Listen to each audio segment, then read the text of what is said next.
I got this dog. Lapit mo nga dito yan. Anong klase, Coach? Parang Ito. malaking aso. Oh, yun, we're live right now. Go, Noel. All right, we're live. And ladies and gentlemen, this is our 24th episode of An Eternity of Basketball. And I've always wanted to say this line to open the show. Darling, shower na tayo. Ang ating special guest for today is a former senator, former coach, and a former eco standout, Mr. Freddie Webb. Noel Zarate here with Sid Ventura and Charlie Cuna. Coach Freddie, welcome to An Eternity of Basketball. Welcome, Coach.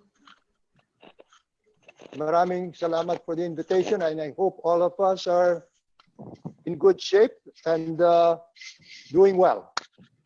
Well, how are you doing right now, Coach, in the middle of this pandemic? Well, you know what?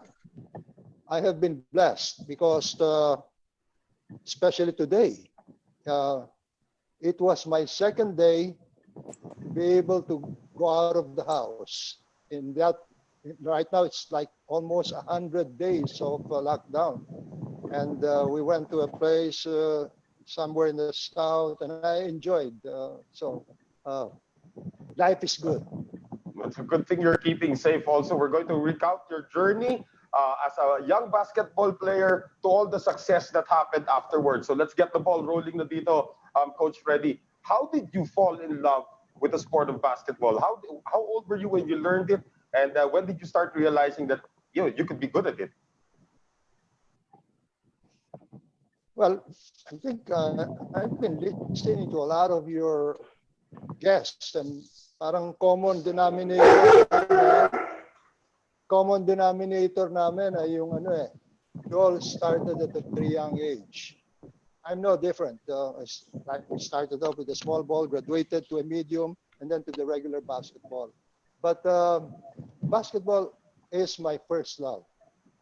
But it became my second when I met my wife. Yeah. Of course. Good answer. By force of issue, you know what I'm saying, okay? But whatever basketball has done to my life, I owe so much to it, because I don't think I'd be here sitting down talking to you guys if I didn't play basketball. That's one. Second, it opened my careers, the rest because of basketball. Like I became an actor because I played basketball. Then acting led me to politics, so on and so forth. So talagang ang nagpasimula, the engine of my growth and my survival was basketball. Coach, Webb is not a Filipino name. Many of us already know your story, but maybe you can tell the fans also the origins of your family. I mean, the Webb family, where they came from, and paano umusbong sa Pilipinas. Okay, that's it's going to take a long story because I have to go back to my family tree. Okay, but Noel, Yeah. why don't we guys play a game? Okay, let's play a game. Every time Sure. I will not be able to answer a question, I have this bell. I'm going to ring it. Okay. That means Sige. next Okay. question. Okay, Charlie, fire. Going back to the question of Noel. Let's see. Well, Webb really is not a Filipino name. My great grandfather, Webb is not American, it's English. So we tried to see which place of England the most of our relatives are, and it's London. Mm-hmm. So if I go to London, you think I can talk to anybody? Webb, do you know me? Probably. Are you kidding me? Who the hell are you? So talagang but my father, the father of my father, and the father of my father were all born here. Talagang Pilipinas na talaga. Walang traces. Yung pangalan lang talaga ang from the UK. Coach, you studied at San Beda, no, in your younger years, right? And that's where you started playing varsity ball, I suppose, for basketball. Yeah, kasi nung araw, I don't know if you guys know about the AAL. You probably never heard of it, but there used to be a league before. It's called the AAL. And I played in the major for some time. I transferred to Letran, and then I played junior AAL sa Letran, and then I played junior, senior Mika, and then to the PBA. So sabi nga, I took the ropes, no? I took the steps, and then I didn't jump from being a junior to the Mika, which was a semi-professional league at that time with the PBA. So most of the time, I really played for Eco. And, you know, I believe in loyalty. A commodity that's napakahirap hanapin ngayon ng loyalty sapagkat hindi ko naman masisisi mga player dahil yung buhay nila hindi naman nila tangan yung kanilang kinabukasan kundi ito tangan ng kumpanya because they're playing for a professional league and every time the company feels that the team is going to become stronger dahil ito-trade ka, they're going to do that. So loyalty is lost. But at San Beda, Coach, you know, were you already that same kind of fast break Freddie that you were known for later on, or was your role different when you were younger? I think the speed came in when I was already in the junior playing for Letran. Okay. That's all I have in basketball. So I remember Ronnie Nathaniels said one time, you know, I fell in love with basketball because of you. He told me that. And I told him, why? Because you ran so fast. When you run, you don't even know where you're going. you know what he told me? And then later on, he didn't stop there. He says, and you know, Freddie, you are very predictable. Wow. How can I be predictable? Sa Tagalog po basang-basa kita. Predictable. Bakit? Walang partner, sabi sa akin ni Ronnie. No, Ronnie, you've got to tell me, why am I predictable? Okay. He said, pag na-foul ka, pumunta ka sa free throw line, alam ko na ano mangyayari. Sabi ko, ano yun? Sigurado, mintis yung tira mo dyan. That's why he was saying, I'm predictable. And, well, there are a lot of better players than me. You know, I think I just depended on my speed, my drive-in layups. I was really one of the worst foul throw shooter. Maybe I'm saying one of the worst because somebody who's worse than me was your guest before, and that was Yoyong Martinez. Yeah, aminado naman siya, Coach. Bumabato pa lang si Yoyong sa free throw, tumatakbo na ako. Dahil alam kong marirebound namin, itatapon na sa akin sa fast break. Ganun kaming dalawa, padami yan ang mintis. We're gonna talk about Yoyong later, Coach. I'm gonna show you a photo of both of you engaged in another sport. You know?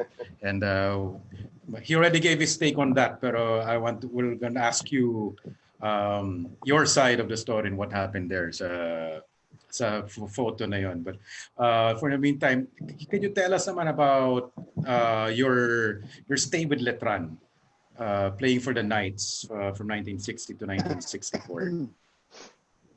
Well, I played for the best school in the Philippines. That was Letran. I'm proud to be a Letranite, Arriba Letran. That's how I got into all of this adventure of dream of being able to play in the Mika and the PBA. I remember, you know, when I was playing for Letran. Hey, by the way, we were champions of 1990 in the NCAA. Kasi nung araw yung NCAA, mas ano yun mas prestigious kesa sa UAAP. And we were called the Miracle Knights because we came in there hoping to make the round of 4. We made the round of 4, and by stroke of luck in the quotient system, nagkatabla-tabla, ang Jose Rizal nakaumang na doon at tinitignan nila sino makakalaban. Siguro doon sa tatlo, sasabihin ko sa inyo na kami na yung pinakamahina. Pero kami nakalaban nila. And lo and behold, we beat them by 1 point. Compliments of a guy by the name of Basilio Go. I don't even know if he's still around, but I appreciate that because these are the things that I can tell to my grandchildren, that I played for a school and we were champions. But Letran, as I said, is kind to me. Let me tell you an example. Sa Letran, ako'y naglalaro. Yung mga teachers ko ay mapagbigay, maunawain. Sapagkat alam nila, kami mga players, kami nagpa-practice ng alas 5 ng umaga hanggang alas 7. Alas 8, papasok na kami. So, halos wala kaming tulog.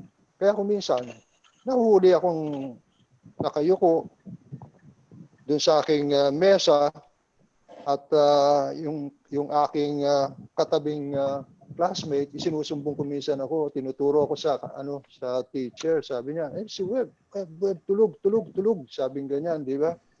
And I remember, naririnig ko, nagsasalita siya. Hindi ko na pwedeng itayo pa yung aking ulo dahil nahuli na ako.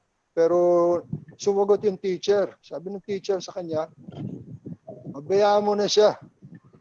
Puyat yan, pabayaan mo na lang matulog, magpahinga. Mamaya na lang, 1-to-1 ba yan? Tapos gagawin ko dyan, paparusahan ko yan. So there was a lot of strictness also. But going back to the kind of team that we had and the kind of I would say that the hard times are the best times. Always, in any case, the hard times are the best times because we were really hard on the packet and even on the uniforms. Isa lang ang uniforme namin noon.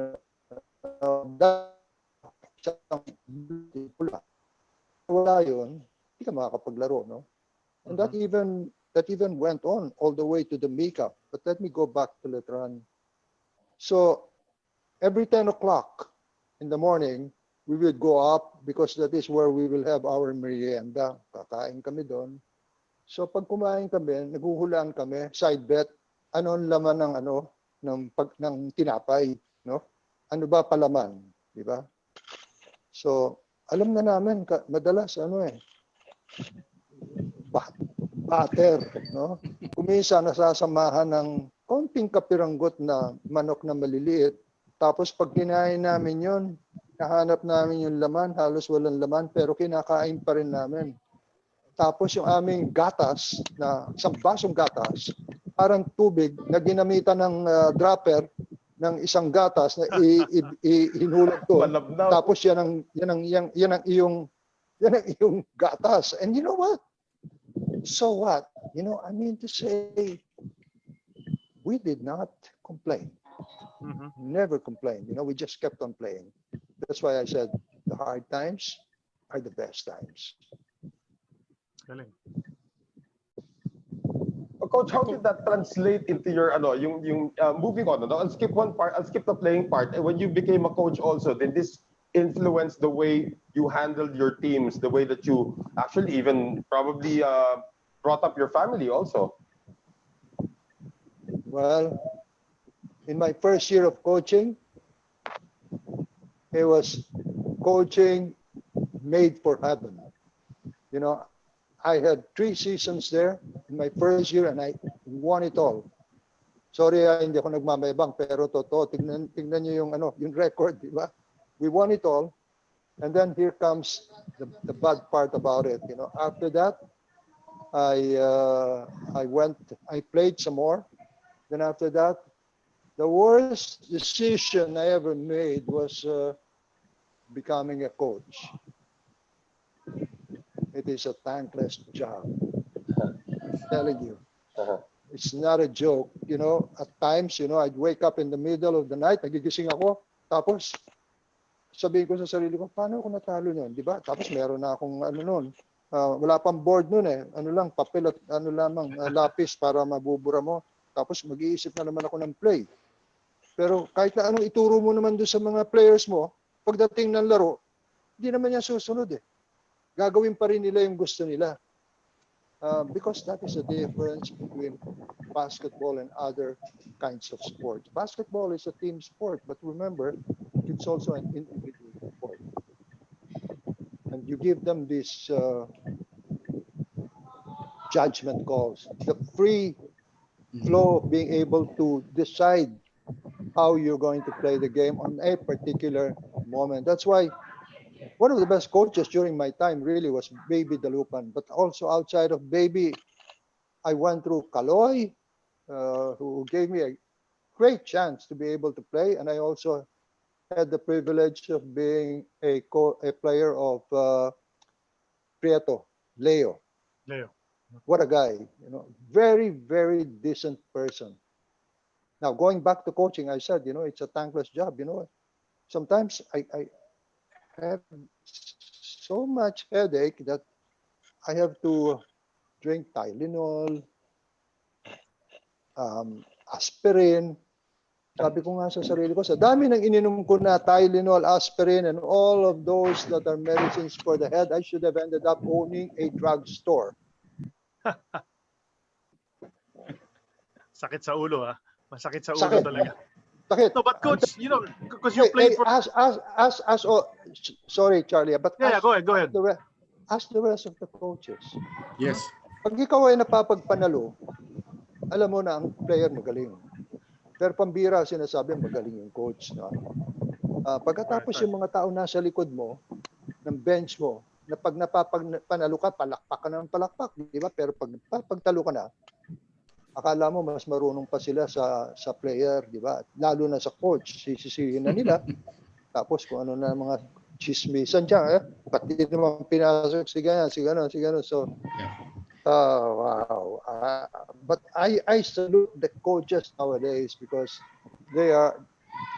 basketball has changed. The time that I was playing and now, so is coaching.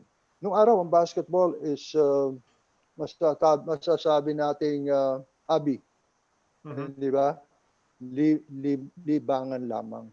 But nowadays, basketball has become parang agham na siya o siyensya na, no? Correct. For instance, let me compare. The time that I was coaching, we only had one coach, one manager, and one assistant coach. Hindi ko na sasabihin kung sino yun, ano? Yeah. And he was doubling as a referee.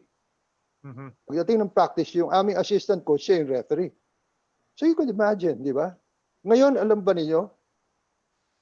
Teams have one coach, one assistant coach, one assistant coach, one assistant coach, one assistant coach, one assistant coach, and two referees. Okay, I know of a team that has this. Okay, for instance, they would complain about the referee. Sabihin nila, boss, yung referee natin, bulag.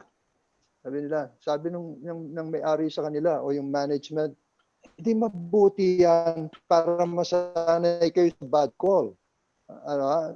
And true enough, you know, I'm not saying that players nowadays are spoiled. No.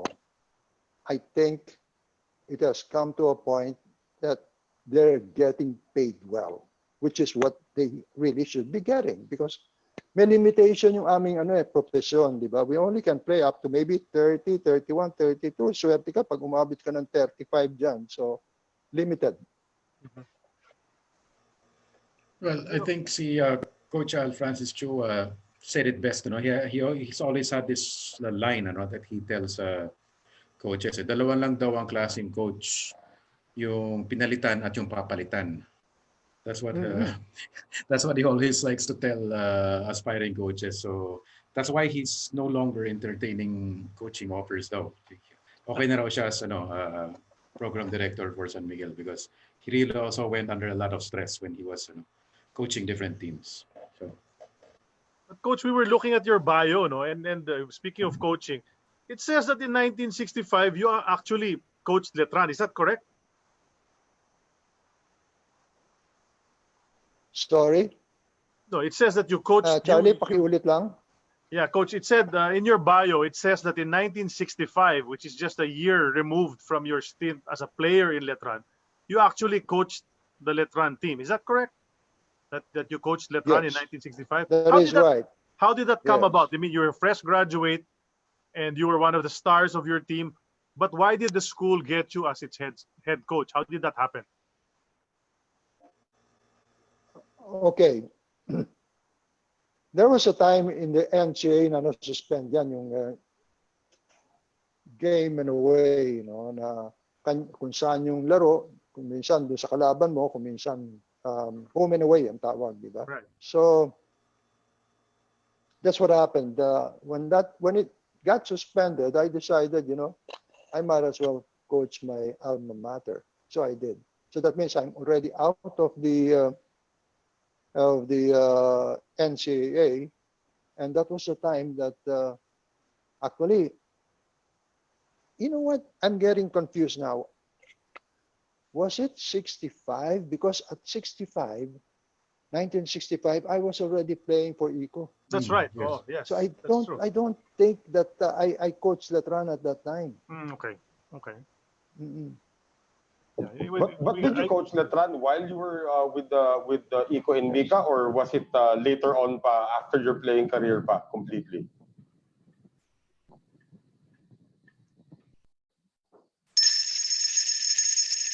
There's the bell. Yeah, Okay. Next question. Next question. Ikaw na sumagot para sa akin. Noel, ikaw na, Noel. Hindi, tingin ko Yeah. No, Yes. tingin ko I started to play for ICO 1963 at the time that I also got married. So it must have been around 62 because we were champions at 61, 60, and then at 61, nagkagulo-gulo na. At 62, it was already the NCAA was suspended. Okay. Okay. Well, I guess we need to move into already. Let's talk about Eco because Eco, really everybody talks about you. You're a legend in that Eco uniform. When you started playing in Eco, how did you end up, first of all, playing for Eco? Well, when I was playing for Letran, there was this gentleman that was seated down here in the back section, and I was looking at him, and I was, Kaloy Isago ba yun? I was telling my teammates, di ba? So sabi ko, wow, swerte tayo, nanonood si King Kaloy, di ba? And I got inspired, when he was playing because I wanted to follow his footsteps, which I never did, not even close to it. But then again, he inspired me. So every time I'd see him there, pasikat ako, di ba? Yung pala, talagang may plan na siyang kukunin ako para sa ICO. So right there and then, he talked to me and said, do you want to play for ICO? And I told him, sir, of course, who wouldn't want to play for ICO? Because at that time, the two teams that were top notch were ICO and Ismael. Dalawa lang yan. Palit-palitan yan. And by the way, I had this privilege of being able to play with Kaloy for one season. Galing. Sobra galing ni Kaloy. Yeah, he was the only one during those days. I think Kaloy's height must be around 6'4". If he is somewhere close to that. At nakakapag-dribble yun, court to court. Wala namang malaki nung araw na makakapag-dribble. Bachman was a little bit taller, but Bachman can dribble. Kaloy court to court yan. Tapos ang galing pumasa niyan, yung baseball pass niya. At yung dibdib niya, talagang nang babanggain ka para tumalsik ka, para makakuha siya ng rebound, di ba? Yung jeans nakuha ni Tito, yung jeans niya kay Kaloy. Parehong-pareho because, again, I had the privilege of coaching Chito Loisag. And the guy has this knack of being able to know where that ball is going to fall. Galing, hindi naman malaki Galing gumamit ng katawan. Yeah, I agree. Coach, you So you can say na you're one of the few people who's still around who saw Kaloy Loizaga play, ano? So can you say that it's really true that he is the greatest Filipino basketball player ever?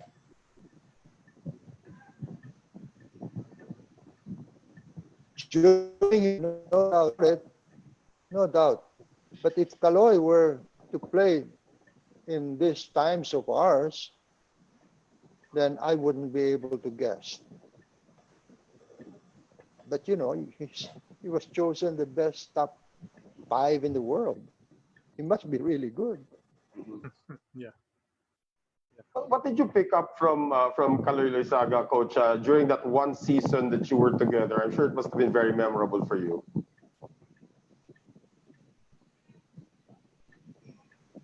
Well, the time that he announced his retirement, and that was held in one of the restaurants in Ross Boulevard, and he spoke to all of us and says, it's time for me to go. He's gonna hang his shirt, and I was very sad because nung kakampi ko siya, ang dami ko nagagawang puntos dahil sa kanya eh. Siya yung tigay-bigay sa akin ng bola, di ba? At meron kaming usap.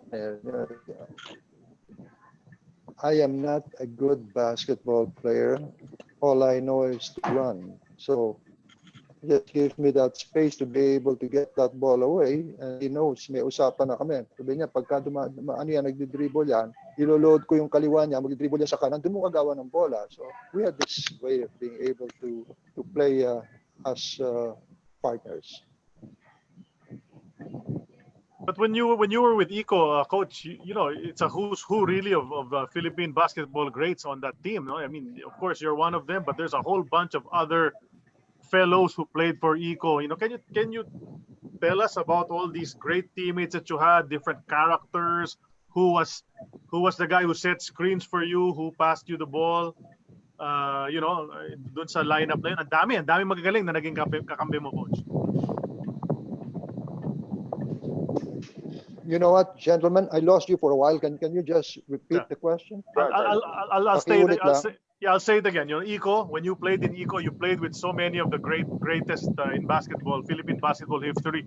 Can you take us through that? Some of the guys that you played with and like who set screens for you, who set up the ball for you, who was the best outlet passer? I mean, parang sino yung mga resback mo, the big guys? Okay. Para sa akin, yung pinakamagaling dumipensa, I think I'd give it hands down to Edo Campo. Kung sasabihin mo naman yung tao na maaasahan mo na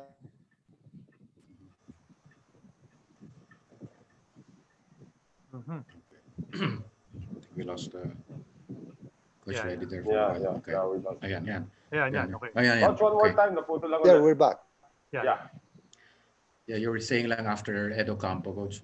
Yeah, well, after Edo Campo, kung sasabihin mo na, kasi meron kaming kasi yung kalaban namin yung Ismael, maraming mga doon total, wala na naman sila, karamihan sa kanila, patay na rin, pero sasabihin ko na lang. Meron mga tao doon, talaga mga player, na magaling magsahod, magbalya, yung gano'n, di ba? Part of the game. Sino yun, Coach? There's nothing wrong with that. No, really, during those days, guys, you better believe me, during those days, pag nagpa-pass break ako, nakuha yung ball.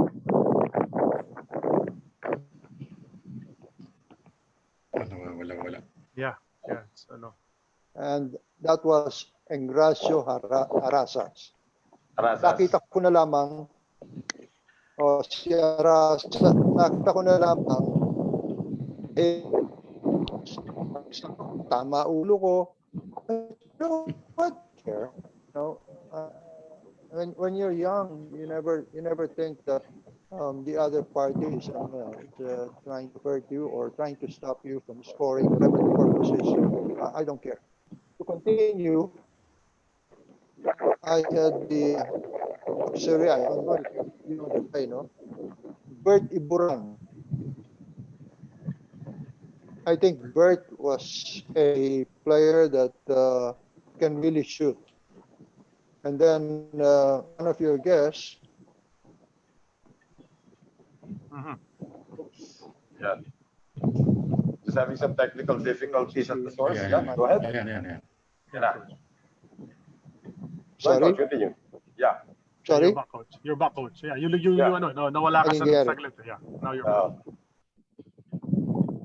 Okay. I was telling about Mike Bilbao. No? Okay. Mike Bilbao. No? Sapagkat mag-chef sa akin eh. Chef sa akin, magaling pumpa. At akala mo, mukhang sa yun. Maloko yun. Magaling din bumawi yun. Yeah. Pero wala si Mike Bilbao kay Turo Valenzuela. Sa Turo Valenzuela, patang Liberisa, Yeah. no? Kaya kami pag nagpa-practice kami sa Rizal Memorial, natatakot kami na Balik na naman ang yun.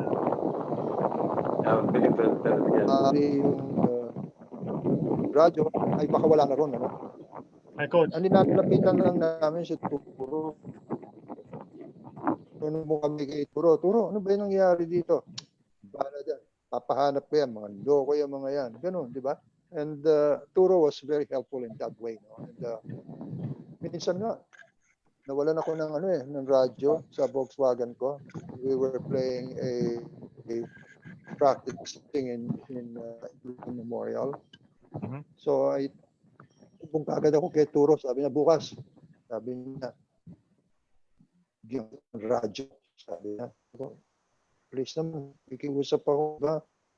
Ang damang ko na lang yun, nung pagsakay ko sa kotse, pipindutin ko para umandar, ay butas na yung dashboard, di ba? So, and lo and behold, the next day when we played practice, dala-dala ni Turo, hindi ko makakalimutan nasa dyaryo na newspaper sa Freddie, ayan, radyo mo. Tinignan ko, sabi ko, maraming salamat, Turo. Di ba?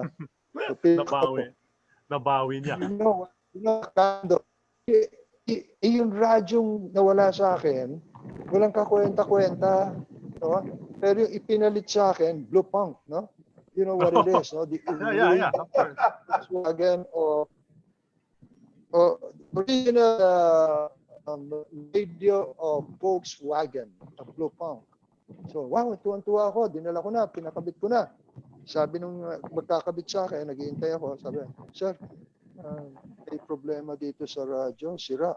Ano ko magkano babayaran ko? Sabi sa akin, 70 pesos. Ang sweldo ko lamang was 250 a month. No? Sabi ko, laki, no? So, sabi ko, okay na muna. Kausapin ko yung nagbigay sa akin. Ginawa ko, pinabalot, binalik ko kay Turo. Turo, ano ba itong binigay mo sa akin? Sabi ko, bakit itong radyo na ito sira? Sabi sa akin, ano ka ba? Binigyan na kita ng radyo, gusto mo pa yung umaandar. Naloko rin si Coach. He's a funny guy. But you know what? The funniest guy in that team, Sonny Reyes. Okay. Is really the funniest. Ang sparing partner niya si Elias Tolentino. Lukoy niya si Elias. Talaga napipikon, ano? Tapos tatawanan lang siya ni Sonny Reyes. At kakatawa si Sonny pag naglalaro kami, di ba? During a game na ito, no? Tangan niya yung bola, share niya siya, no? Doon ka, ikaw doon. Di siyempre, pwesto kami. Biglang titira sa labas, di ba? Sabi namin, ano bang passing? Pero you know what? He was a really, really good player. Galing maglaro. Yeah. I was also able to play with Carbonell. I was able to play with Litawa. Bobby Litawa. Wow. Yeah. And of course, si Ed Roque. Yeah. We got him and si Ed was kung tawagin namin si Kabayo. No, hanggang ngayon, Kabayo pa rin ang tawag ko sa kanya dahil malakas ang katawan. At, he's a superstar. Mhm. So it's like you bridge the generations actually, no? Because that's a different generation. Sila Carbonell and Litawa and Kaloy. You were able to play with them at the end of their careers, and then you started playing with some of these younger guys. Mike Bilbao is several years younger than you. So parang you're there in the middle of that generation of those generations of the eco players. Yes, that's right. But then eventually, coach, you guys wound up in the PBA and you took the core of that eco squad. You didn't open in the PBA in 1975. You came there a little later, but you took the core. What was it like now transitioning from a semi-pro league to ito na, the big guns na, the best players in the Philippines na magkakasama? May imports pa. Yes. Sorry, Noel, what was the question? I didn't get it. Sorry. I mean, you transitioned na from the Mika. You took the franchise already to the PBA. I believe this was in 1976. Yes. Nung lumipat na kayo sa PBA. So, what was it like now taking this bunch of brothers that you had in the amateur ranks into the pros already? I mean, what was the transition like? Well, come on. All of us came from Mika, semi-pro. Nobody really was there. So in short, 1975, that transition was a breeze. You know, it was so easy, napakadali. No? Mahirap kung papasok ka, matatagal na sila ron at galing ka pa sa liga ng Mika, siyempre may advantage na yung dati naglalaro. So lahat yung mga naglaro ng 75, it was hardly a hard time to be able to show your strength and your knowledge. Parang pareho lang. Mahirap yung college to to the PBA ngayon. Ako hirap nun. But you know, a lot of guys are successful. Dami. Dami ng player. Yeah, I think what I meant to ask is that, of course, Ismael and Iko were the big thing, 60s hanggang pagtawid into the 70s. Then it slowly transitioned to Crispa and Meralco, then Crispa and Toyota. When did that transition happen? Puro bata na yung mga nag-take over.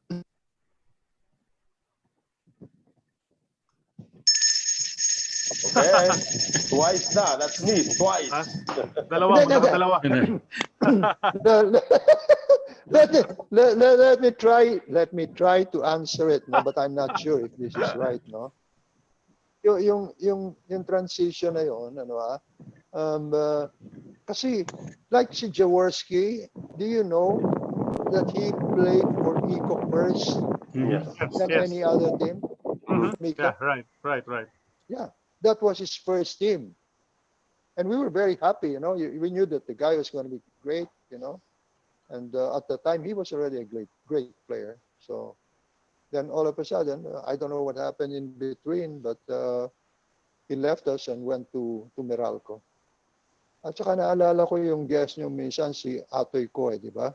Nung araw, kung meron mga players na umaalis o lumilipat, ay it's out of survival also, you know.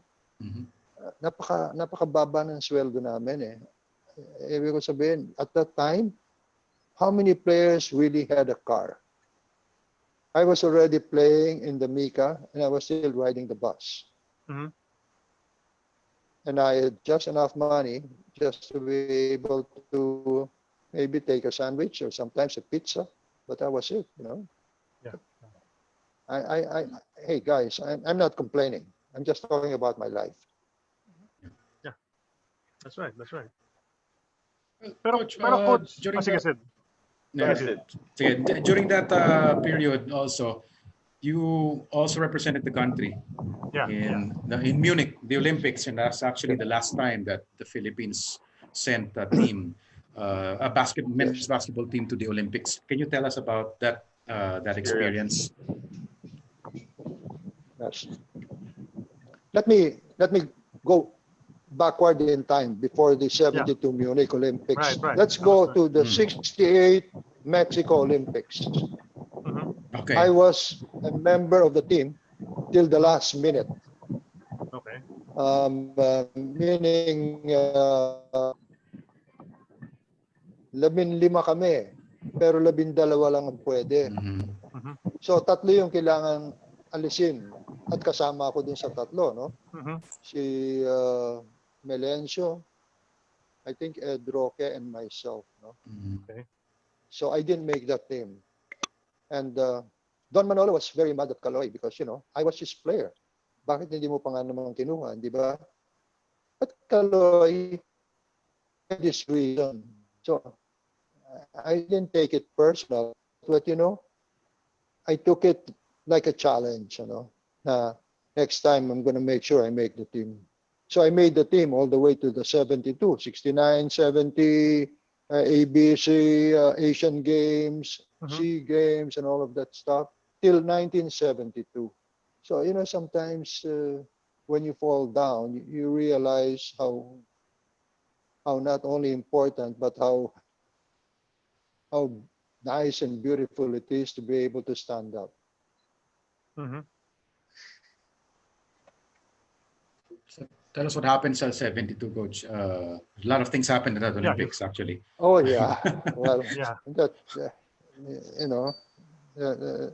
I hope our experience there, not about our team, the organization, the Olympics itself would not happen again because Yes. there was a massacre that happened there. Yes, that's right. We were just 3 buildings away from the building of the Israelis. So at about 4 in the morning, we had narinig namin yung putukan no? Silipan kami doon sa, kasi condo yun silipan kami. Ano nangyari kaya doon, di ba? So we figured, dito mga, kasi at that time, Israel, mga nagpa-practice siya ng pagbabaril, di ba? Sabi namin, baka nagpa-practice lang yan. So balik kami. At about 6, ito na, ang dami ng helicopter na nag-iikutan. Yung pala, nangyari na yung massacre. And it was sad, like Mark's speech. You remember him? Swimmer. Yes, the swimmer. He was whisked out of the village. Nakita namin, ang dami niyang security. Tinatanggal na siya para umalis kasi he's a Jew. So natakot sila, baka meron pang remnants doon ng mga Palestino na mga maluloko. Kaya tinanggal na siya. And it also affected the game because ano na yun malapit na magtapos. I think, memory serves me right, there are only about like a game or two in basketball and some yun sa, I'm not even sure kung ano pa yung other games, no? But certainly basketball is, I know, dahil we had a game right after that, and we were playing a team in not from Asia, but a team from Africa. Okay. Egypt. I think it was Senegal, or please double check. But you will know it. The records will show. So we're there. We were ready. Kasi tinalo namin ng Japan noon You remember the coach? He said before that game, before the year that, kasi natalo nila tayo 71 tinalo nila tayo. Sabi nila nung coach, we will beat you blindfolded. Takip mata daw, tatalunin tayo nila, no? So, masama loob namin. Kaya sabi ni Ning Ramos, ito na yung laro natin sa Japan. Sabi niya, papanalunin ba natin to? Lahat kami, hindi. Hindi mangyayari yan. Tatalunin natin yan, ano? Please, hindi ako nagyayabang, ano? Sinasabi ko lang as it happened. Okay? I'm just narrating. Sabi ni Ning, so we were decided to win, and we beat them. We beat them by a good margin. I don't even know how many points, diba? And then, nung nanalo na kami, we were now champions of Asia. Wala na diba? At that time, wala pa naman China Wala pa naman talagang Asian, kundi Korea. Ang Korea at that time, ewan ko, hindi sila yung representative because prior to that league, we beat Korea. Here comes Africa now. Nanalo tayo by default. So we were champions of Asia and Africa. But we know, alam namin yung kalaban namin sa Africa at tingin ko mananalo tayo. I'm not gonna say it's 100%, but the stock is on our favor. Mhm. But coach, you mentioned the Koreans, and at that time you were able to play also before the 1972 Olympics. You were able to play for the ABC team, no, Philippine team that went to the ABC twice, and you were able to face Shin Dong-pa. Diba? Si Shin Dong-pa. At ikaw din ang That's right. tagabantay rin sa kanya. Ikaw, you're one of the defenders of this guy, Shin Dong-pa. Was he everything that people said he was? Was he really that good? And how were you able to contain him? He's super good. Yung player na yon, pag pinasahan ng kakampi niya at medyo natagilid siya, pinagagalitan niya.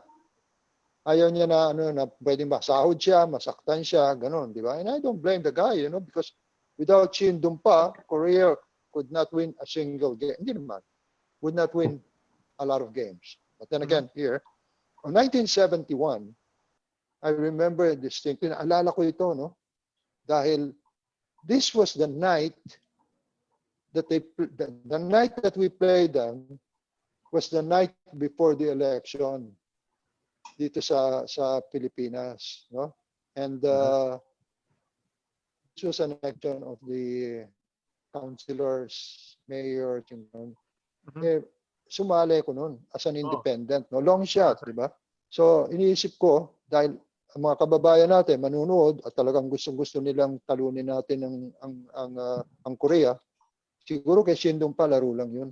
Pero para sa akin, buhay ko yun eh. I mean to say, I wanted to win because I wanted to serve, and I thought that, being a young Turk, I had a lot of ideas that would be helpful to be able to move Parañaque in the right direction.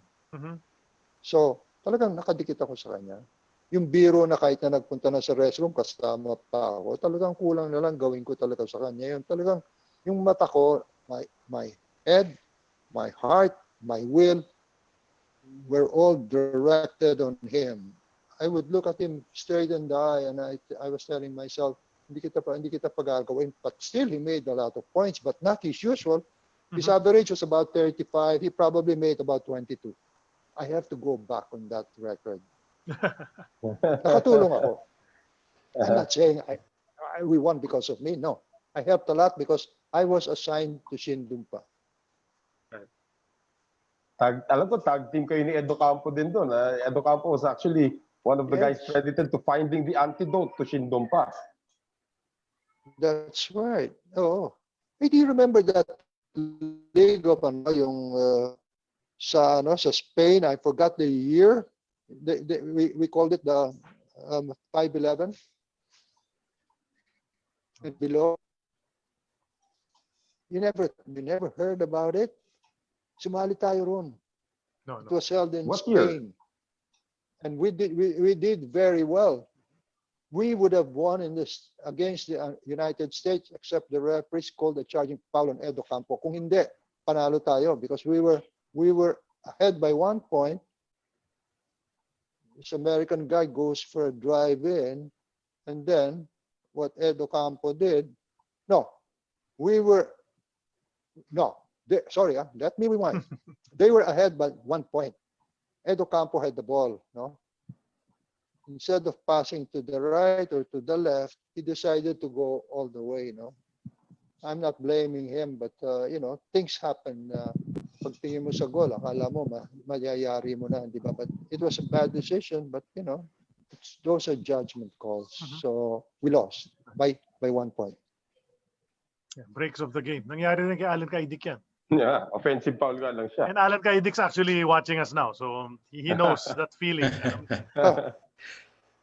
Very briefly lang, Coach, I'm going to show you some photos of your career, both as a player and as a coach. Before that, I was just checking the 72 Olympics. Yes, you won by default over Egypt. They abandoned the tournament. Yes, they abandoned the tournament. They left after the incident. After the massacre, after the incident. So they did not finish the tournament anymore. And then in the 13th place match, you beat Japan 82-73. So apparently they could not beat you. Yeah, apparently they could not beat you even with blindfolds. No. They weren't able to do that. You're about to show the photo, Sid. But there's one Yes. guy on our Facebook live feed si Carlo Hipolito, who commented nga the 5'11" basketball tournament. We were third place behind USA and Spain. Exactly. Yeah. Yes. Yeah, and imagine Brazil. that. So USA and Spain Brazil. still. Oh, Brazil Charlie, Brazil, we beat Brazil there. also, yeah. So Wow. yun yung mga at that time, world power na sila noon. Hanggang ngayon, world power pa rin sila. Tayo, we've fallen quite a bit, but hopefully we can climb back. Yeah. Alam mo the truth about that 5'11"? Mhm. Hey. Okay, now you're showing a picture Yeah. of This is the one of the strongest man that I ever met. That's Joe Pwede ba Cantada. laki yan, Sid? Yeah. Can you zoom in, Sid? Kaya pwede ba laki yan? Yeah. Yeah, Galing it's laki. talaga, yan. It's Yeah, medyo grainy talaga. Pero yan, vintage. Yeah, vintage talaga yung dating ng photo. Kaya Yes. tama nakalagay vintage. Coach, the reason the name of our show is An Eternity of Basketball, and that's a line that Joe Cantada used to say during the coverage. That's where we got it from him. So he's the guy. For those of you who don't know Joe Cantada, where we got the Yan na name, siya. it's him. For the ones watching, the guy with the mustache is Joe Cantada. The other one, I'm not so familiar. Who's the other guy? Yeah, I don't even know that guy. Who the hell is he? Nasali yan dyan. This is probably 84, 85, ano? 84. Coach, how did you get into that? How did you get into that job? I was about to ask. I know you were a radio commentator way back, even in the 70s, I think. But how did you get the job on Vintage? Did you audition? Did they ask you to come on board? Yes, Bobong Veles asked me if I wanted to become one of the panelists, and at that time I was retired, and I figured, why not? So I got on board. What was it like working with Joe Cantada? Yeah. Nakakatakot. Kasi laki-laki ng boses eh. Malaking tao, malaking boses. But he's a very kind person. I admire him. Yeah, he left us way too early. Ito, kalaban, foreign ng kalaban dito, di ba? Yeah, that's Di ba Motorola yan? That's Motorola ba to? Yeah, yan na naman yung M sa jersey eh. Just you going for the layup in Sino iwanan nyo? Obvious. Yeah, I have no idea. Yeah. Pansinin natin yung yung uso pa yung striped yung socks tsaka yung pantalon, parang may strap pa yata sa may waist. Yes, waist stripe socks, naabutan pa natin yan. Hindi. Oo naman. Hindi. Talaga. Kasi nung araw, yung mga pantalon maiikli, no? Ngayon naman pahabaan, ano? Tsaka nung araw talaga nagsusupporter kami. Ngayon, hindi na nagsusupporter ang player, meron ng ibang klaseng ginagamit, no? Compression shorts na ngayon. That is the one. Yes. Yeah. Yan, fast break na naman. Puro fast break, guy. Ito, sinong kalaban dito? Yes, this is a foreign team, I think. Yeah. I'm really sure lang which... Akala mo kasi? I have no idea. Wala, hindi natin. This could be a game that we played in Clark or... Yeah, I think so. Yeah, maybe. Sige, let's go up. Well, Ayan. see you with that. Hindi na Volkswagen yan. Hindi na kayo sumasakay ng jeep dito. Hindi na Volkswagen. Medyo nagkaroon na ako ng pera. Nag-hold up na ako ng bangko yung araw na yan. Anong kotse yan, Coach? Parang two-door. Cougar. Nice. Si Noel, mahilig sa Cougar. Pogi. Yan, si Jawo. This is you. Ayan na. Ayan na. This is still Mika, no? Talking about Jaworski, not that I don't want to, not that I'd like to correct atoy ko dahil wala daw si Jaworski's specialty. Wala signature move. I would say that he has a specialty, and that is leadership. Right. Agree. Which actually Atoy said. That's what Atoy said naman talaga eh. Sinabi naman ni Atoy, walang signature move sa court, pero yung leadership niya at saka yung charisma niya, kakaiba talaga. Yan ang sinabi niya. And he did say wala. At yung ano naman, yung specialty ni Jawa, yung yung karate chop. Kaya ako pagkalaban namin, pag-uwi ko sa bahay, katakot-takot na yelo, ang linalagay ko sa sa kamay ko, sa sakit. But this picture is PBA na. This is Tanduay versus Toyota. That's a Tanduay Okay. uniform mo. Hindi Iko yan. That's a That Tanduay. is right, di na. Sige. Ito yung foreign ng kalaban kasi Mika selection to eh. Korea yan. Korea. Right. No, that's Japan. Oh, is Japan it? yan. Yeah, it is. Yeah, Yun. Japan. Yung flag. That's right. The flag is Japan. Si Taniguchi nasa kaliwa. Okay. Oh, that's the famous guy. Okay. I don't even know if that number 13 is si Abe.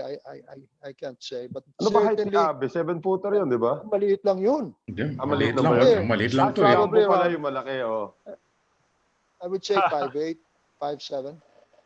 Wow. Looks to be in Rizal, no? Mukhang Rizal Coliseum to. Mukhang Rizal. Tsaka yellow ang Oo. uniforme. Bakit naman yellow ang naging uniforme ng Mika ano? It's like a Mika selection, I guess, coach. Ako, I don't care about the uniform. Just give it to me. I'll wear it. Yeah. Okay.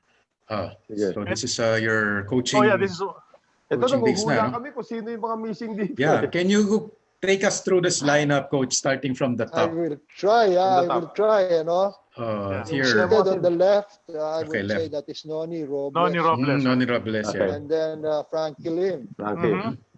Bobot. Scott Marquez. And this guy. Tapos, Siya lang hindi ko ma-identify dyan, coach. The rest kilala ko. Yun. si May Barrero katabi ni yung Bobot. kabila. Balikan natin Si mamaya Chuck. yung isa. Checking ko lang Mhm. sa record ko dito. si Chuck Chuck Barrero yan. Barrero. no? Yeah, Doon sa Chuck kabila. Barrero. Oh, yan. Of course. Si Ito. Chito Loizaga yan. Chito. Tapos si Tim Coloso. Team Coloso. Coloso, okay. Alex Tan. Tapos si Tan. Ah. Tapos si Ching Bugia. That's right. Father ni Paolo Bugia po yan for those who are watching now na mas Yep. bata-bata ng konti. Oo. Jay Lucido, di ba? Yes. That's right. Jay Lucido. Tapos pass na yung tao na yan. Doon na tayo kay James. James Payne. Si James Payne. James Payne. So it's just that one fellow at the bottom with the striped socks. Katabi ni Ito Bobot lang. sa ni Chuck. Ito lang yung hindi natin May ma-figure out. nag-identify na dyan sa Iko page sa Facebook I can check that. Pwede natin balikan yan. Yeah, kayo cover ng Sports Weekly and the headline was 1979, the year of the painters. So yeah, I guess you had a good year noon sa Mika. Yes. Certainly we had. This is, I think, the Yeah, year. PBA na yan. PBA PBA na yan. PBA na. Kasi 76 sila umakate. Mika yan. Palagay ko No, this is Mika. Mika to kasi 79 and this is Frankie Lim. Frankie Lim joined 82 Oh, that's right. That's right. You're right. Tama ka. You're right. Oo nga, no? Oo nga, no? Pero, teka. So, ano yan? Dalawa nilaruan? PBA and Mika? Yeah, there was still that's right. He was the coach of, right? You had just retired from the PBA before this. Nag-retire ka na sa PBA dyan, coach, di ba? Hanggang 79 ka lang naman sa naglaro sa PBA. Yeah. Right, tama. So, There was a Mika team of Iko and a Tanduay team in the PBA. Yun yung dalawa. That was the year that I think we really did a sweep. I think. I'm about 80% sure. Ganda, Okay, may nag-identify na. It's Jerry Versosa. Ayun! Jerry Versosa. That's Coach Jerry Jalma. Si Coach Versosa. Jalma nag-identify sa kanya. Coach Jalma. Kabisado I ni Coach Jalma. think si Jerry played for Ateneo. I'm not sure. Double check. Salamat, Palagay Coach ko, Jalma. sa Ateneo si Jerry Versosa. Coach Freddie, this looks like a very fast team. Ha? Meron kang Frankie Lim, meron kang Bobot Marquez, meron kang Chuck Barrero. I mean, what was it like coaching? Puro Spitfire yata mga players mo rito. Hindi, pinakamatulin dyan. Yan si Bobot Marquez. The kamikaze kid. Sobra. He's so fast. Frankie is a heady player. Chuck is more on defense. Noni would be a substitute for any of those guys, no? So, si Chito, do you imagine? Tingnan mo yung team na yan, ano? Outside of si Chito, ginagawa kong sentro yan eh. Yeah, kaya naman eh. Si Alex Tan, Kamador. So, yun. may imports noon sa Mika, I guess, I cannot remember anymore. Yeah. You know what?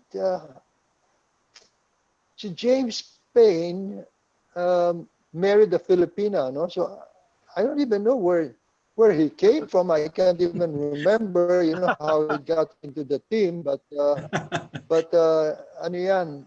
Parang Pilipino na yan eh. Parang Darren Yan ang Smith. ano ko. Oh, yan ang go-to guy ko. Let's say I'll set up a play, and if somebody's got to take it, and malakas ang loob, James Payne. Ang ganda ng jump shot niya. Super beautiful Ang jump ganda ng shot mga and very accurate.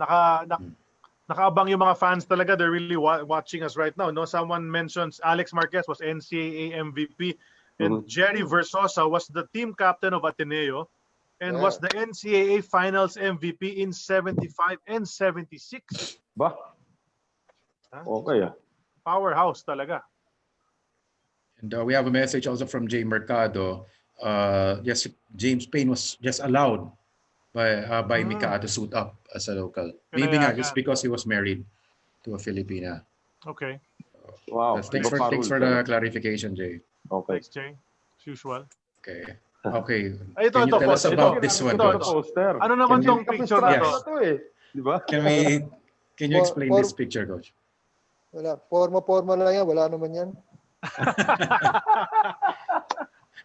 Well, that's something a lot of people wanted us to ask you. Is really about your exercise regimen, your physical regimen. How do you keep the way you are, Coach? I know you're always in the gym, but at your age, we won't tell the people your age anymore. But you look great for whatever age you're in right now, Coach. And how do you do it?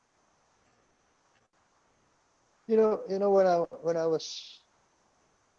was young, because now I'm really matured. No, when I was young, I would always joke about my age. I would always say I'm older than what my real age is. But when you get to your 50s, even 60s, mandadaya ka pa eh. Sasabihin mo, ito lang yung edad mo, di ba?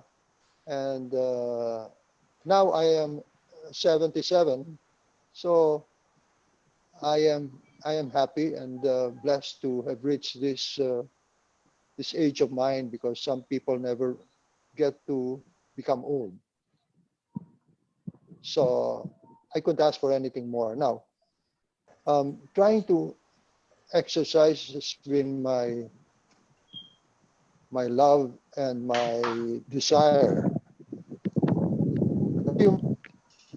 Yung pag nag-exercise ko, I feel comfortable. I look at myself and I like what I see, plus the fact that I want to prolong my life. I want to be able to see my grandchildren get married and take care of my wife until forever and ever. So it's more on the family thing, because what really makes me happy is my family and my basketball.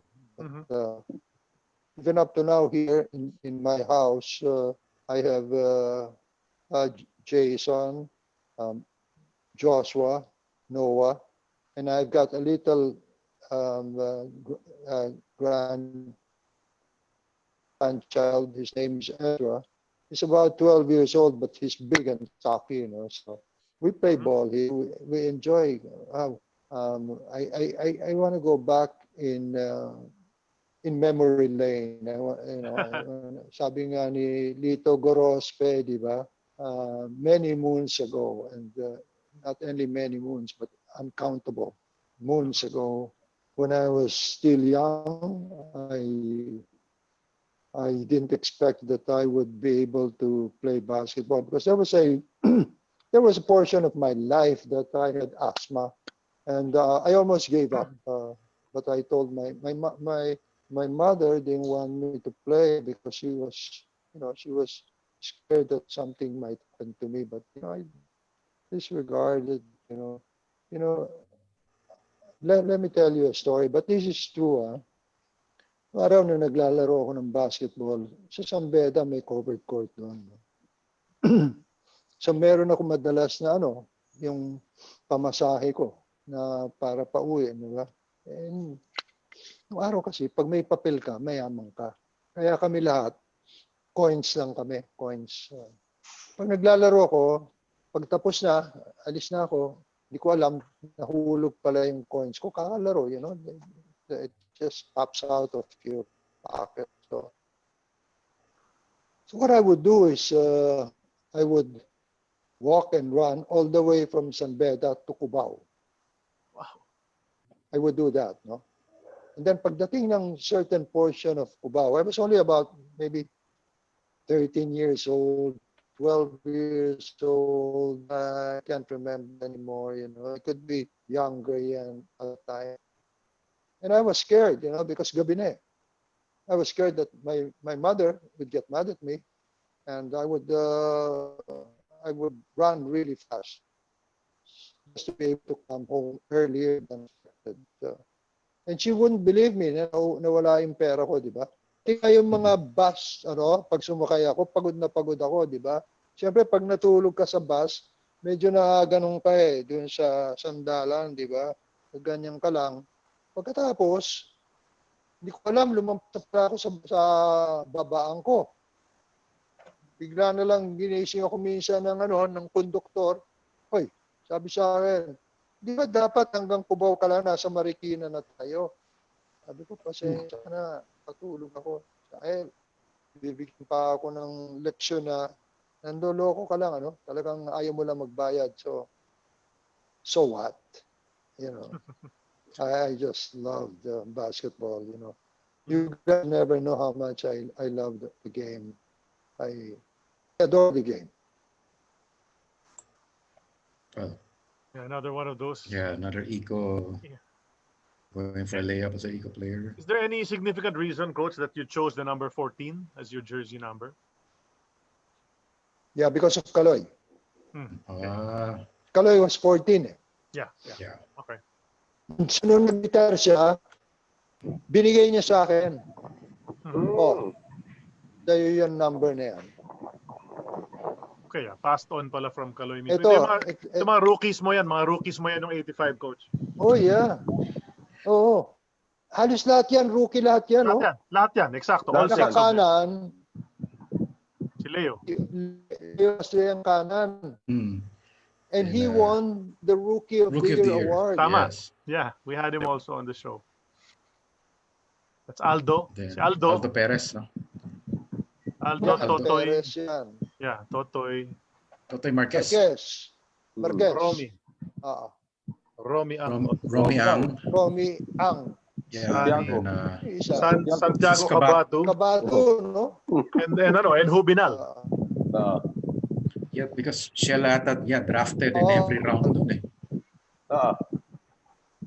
If I'm not mistaken. So lahat yan rookie. Kasama pa sila, pero yung second round, solo na nila. Onwards. Kaya kasi si Austria, nakuha ng 6th round. Eh. Yeah. Yeah, this is ano. And this is, of course, well, your boss. Yep. Oh, yeah. That's the old man. Yeah. Yan po mga kaibigan, si Don Manolo Elizalde. Was the owner of I respect that man, you know, because win or lose, if I go to his office in the morning, ang dami niya kumisa niya mga meeting. Believe you me, palalabasin lahat ng tao. Okay, the meeting is done. We'll resume after 30 minutes. Tapos kwentuhan na kami, basketball, di ba? Tapos kung minsan, pagka gusto niya manood, papatawagin ako. So punta ako sa opisina diyan sa may Del Rosa sa Makati, you know. Yeah. And then we will ride his car. He used to own a stretch, Mercedes-Benz stretch. Yung kami sasakay. Kala mo tuloy, mayaman ako. Doon ako. Enjoy ako. Tapos punta kami, manonood kami. Kasama namin yung asawa niya, si Doña Mary. Doña Mary. Don Manolo died ahead of Doña Mary. At ang mga anak ni Don Manolo, you probably know already, Freddie Elizalde and Manda. Yeah. Yes, Tino ba yan? this is Number Toyota 13 of Tamboy. Toyota, hindi ko kabisado. Tino, di ba? Sino? Sino tong number 13 coach na Toyota? Tino Reynoso ba yan? O si Estoy? No, Hindi si Estoy. That's not Estoy's body 6 si frame. Estoy. Oo. Ibang frame. I'm sure one of the Toyota fans watching will Yep. tell Will us. tell us. We'll Next. go back na lang to that later. Ito, lakihan mo to. You need to, This is- ito medyo younger days ito, coach. Oo. Medyo, teka na. Medyo hazy. There's Turing. Turing is on the front. That's Coach Caloy. Turing Valenzuela on the front. Edo Campos at the back on the right side. Danny Florencio. Yeah, Danny yun. Yeah, Danny that's Florencio Danny. to. That's right, Danny Tapos Florencio. si Manotok yan, nasa gitna, di ba? This one, number 4? Yeah, Stomy ba yan? Manotok yan. Okay. Okay. Tapos si Rene Canet. Rene Canet, number 18. Yes. I know at the back. Tayo dyan. Panik tayo sa taas si Elias. Tsaka si Guy sa gitna. Sino to? Elias Tolentino? No, on the right side, it's Edo Campo. On the right side is Edo Campo. Yes. Okay, it's Edo Campo. Okay. Ayan si Ed Rocky yun, yung Number 10. katabi ni Kaloy. Katabi. Here. Okay. Tapos, that's Sonny Reyes? Yeah. Possibly, yes. Number 12. Looks like Sonny Reyes. Tapos that's Costello, Or Lee. Gomez, Tolentino. Okay, Gomez. Yeah. Sabi, puwa pa rin. Si King Caloy is really tall, ano? Parang taller than any of the players. Mga 6'4" nga siya. Nakakatawa lang kay Kaloy pag nag-practice kami at let's say you drive on the left, you should shoot with the left, di ba? Ayaw niya nang drive ka sa left tapos gagamitin mo yung kanan mo. Pagka gano'n ang ginawa mo, sasabihin ni Kaloy sa'yo, ano nangyari sa kanan mo? Naiwan mo sa bahay. Tapos pagka nag-dribble ka, masama dribble mo, I'm serious. Totoo itong mga sinasabi ko. At alam nila, Kachito ito. Kachito tawag ko kay Kachito. Tsaka ni Joey. Si Kachito more. Dahil si Joey was still a baby at that time. Or very, very young compared to Chito. No? Siya sabihin sa amin ni Kaloy, pagka medyo masama dribble mo, sabihin, dadalhin ko si Chito dito, mas magaling pa mag-dribble sa'yo. So he was really a disciplinarian, which is good. You like coaches that give you a low down, no? The reality, walang icing. Okay. Well, this is you with Leo Austria. I think it was his rookie year. Yeah. Coach of Shell. Okay. You again. That's one of your imports who won best import, coach. Yes, Russell Murray. Russell Murray, yeah. Yep. You know where I got him? Have any idea where I got the guy? I got him in Maine. Okay. I traveled all the way to States, no? Then Layo. I heard about him, and then I asked the company. I have a small place at that time where I was staying, parang maliit na na lugar na pwedeng tira ni Russell Murray, and that's where I placed him para mababantayan ko. Galing niyan. What a player. Yeah. Ang galing. Ang galing niyan. Yeah, he'd go between his legs and then jump shot. Yan ang favorite move niya, ginagaya namin. Sorry? He'd dribble between his legs. Yeah. Pag dribble niya ng crossover between his legs, jump shot na yan. Yan ang move ni Russell Murray. Tsaka maganda katawan yan. He's one of the forgotten imports from the early 80s. He hasn't talked too much about it. When you talk about the imports. That's you in action. I think this is At ang kausap mo si Ray Lazaro. That's Ray Lazaro on the bench. Yes. And Ray Lazaro's watching us now. Yeah. Coach, he considers you may have heard already, he considers you one of the best coaches he ever had. You had a nice relationship with Ray Lazaro. You got him in Ico, Ain Tanduay, when he entered the PBA. And you also had him at Shell when you transferred to Shell naman in 1985. Can how did that happen? Was he one of your favorite players? A guy that you really wanted to play for you? Well, I knew that someday he was going to say that I'm a good coach, so I picked him up. Right.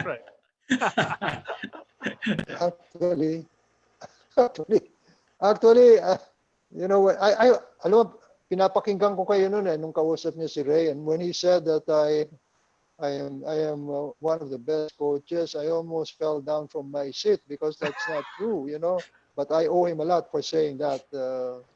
Ray, salamat for that, but that's not that. I don't deserve that. But then he also said naman that he owes you naman a lot because of that. So that's why he said that. Yeah. Yeah. Kayong Dinala dalawa ko ni talaga Kiro. siya doon.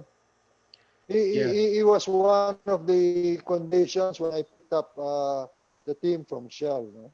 Mhm. Ang usapan, dadaling ko siya at ipapasok ko si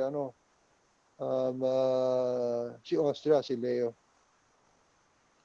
How did you form that Shell team, coach? I mean, because that Shell company was supposed to have bought the Crispa team, but it didn't turn out that way. A lot of the Crispa players went to other teams, di ba? Great Taste.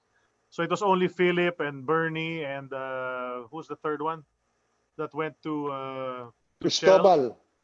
Yeah. So you weren't able Cristobal. to get. Were you expecting to get the entire Crispa team, or you knew you weren't going to get them? How did you form your team for Shell?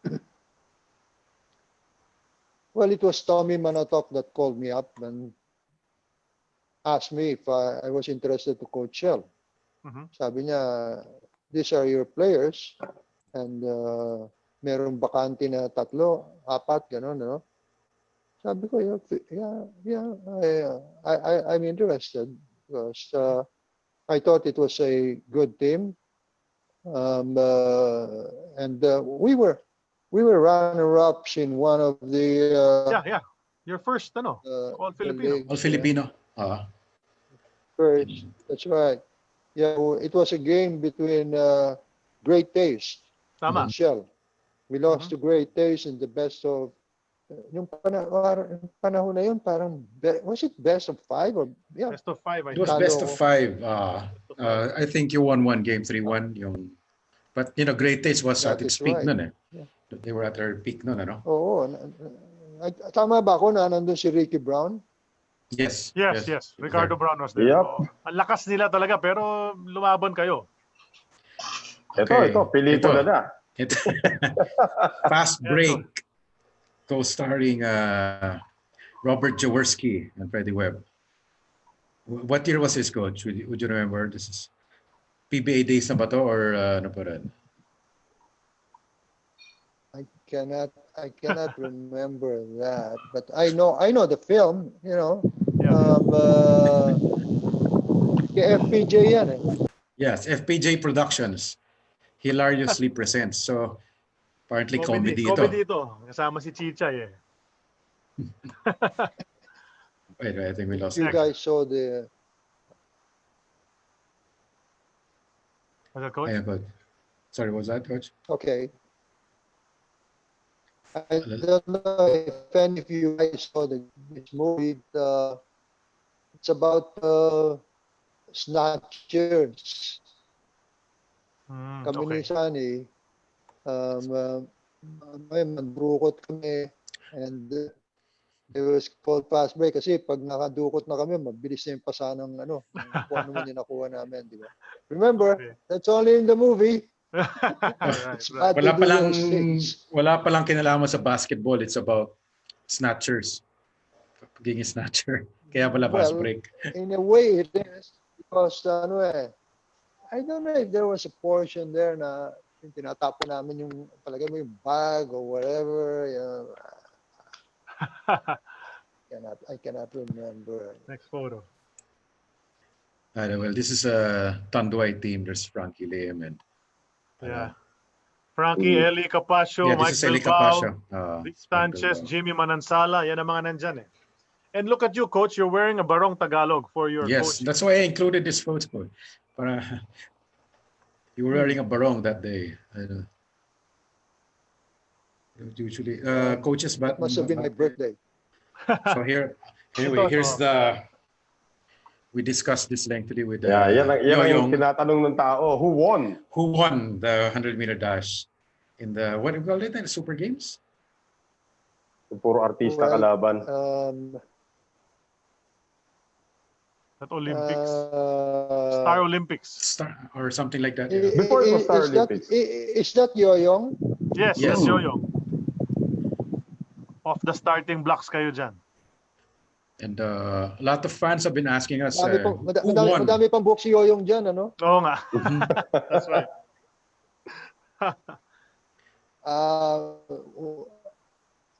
I don't know. I listened to the interview, no? So I know that this was a 100-meter, but he said it was a relay. There was a different one. There's a different photo of that na may hawak kayong batuan. Sige. Iba This to. is the 100. Yes. I lost to him. You know, this is like a gunfight, and you know, I lost to the fastest gun. Okay. Yeah. Some guys were Official saying na yan, ha? Official na. Yeah, official. Coach Freddie Webb said he lost to Yoyong, but some people were insisting dun sa Eco page that you won. So, because they're Eco fans. Yeah, and Yoyong said his record was, I think, 11.2, 11.3 seconds. Yeah, well, this is against Crispa na. PBA You're still already. playing, yeah, PBA. Coach, why did you only play for 3 years in the PBA? You averaged 12.6 points per game. So that means you played fairly well. Why did you stop playing after 3 years?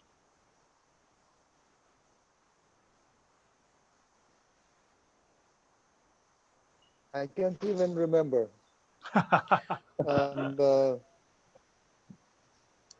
Oh, okay.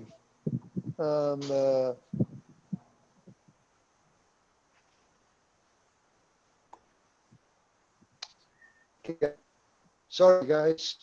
Can't remember. I can't remember. Okay. I knew there was something to do with an injury or something like that also that slowed you down. I don't know if that contributed dun sa tuloy-tuloy yun ng pagre-retire.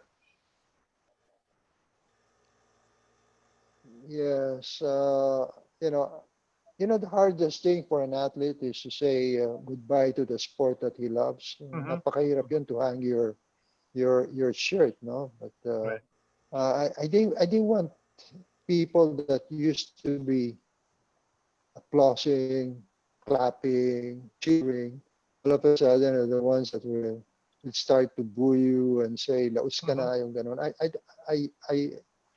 hated that. I disliked it. So I just wanted to be sure that I'm gonna quit while I am ahead. Okay.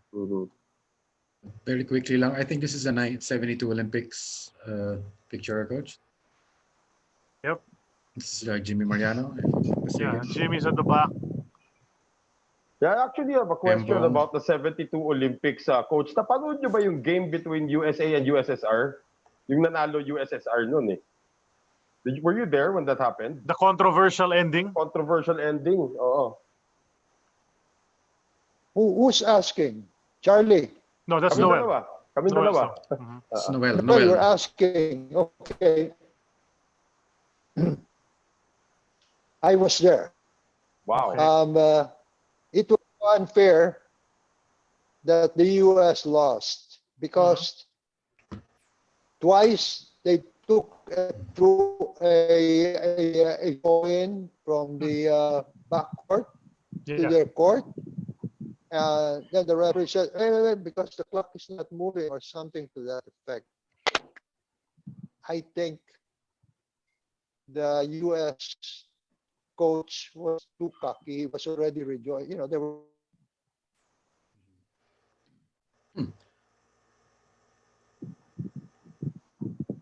Looks like we lost coach for a while.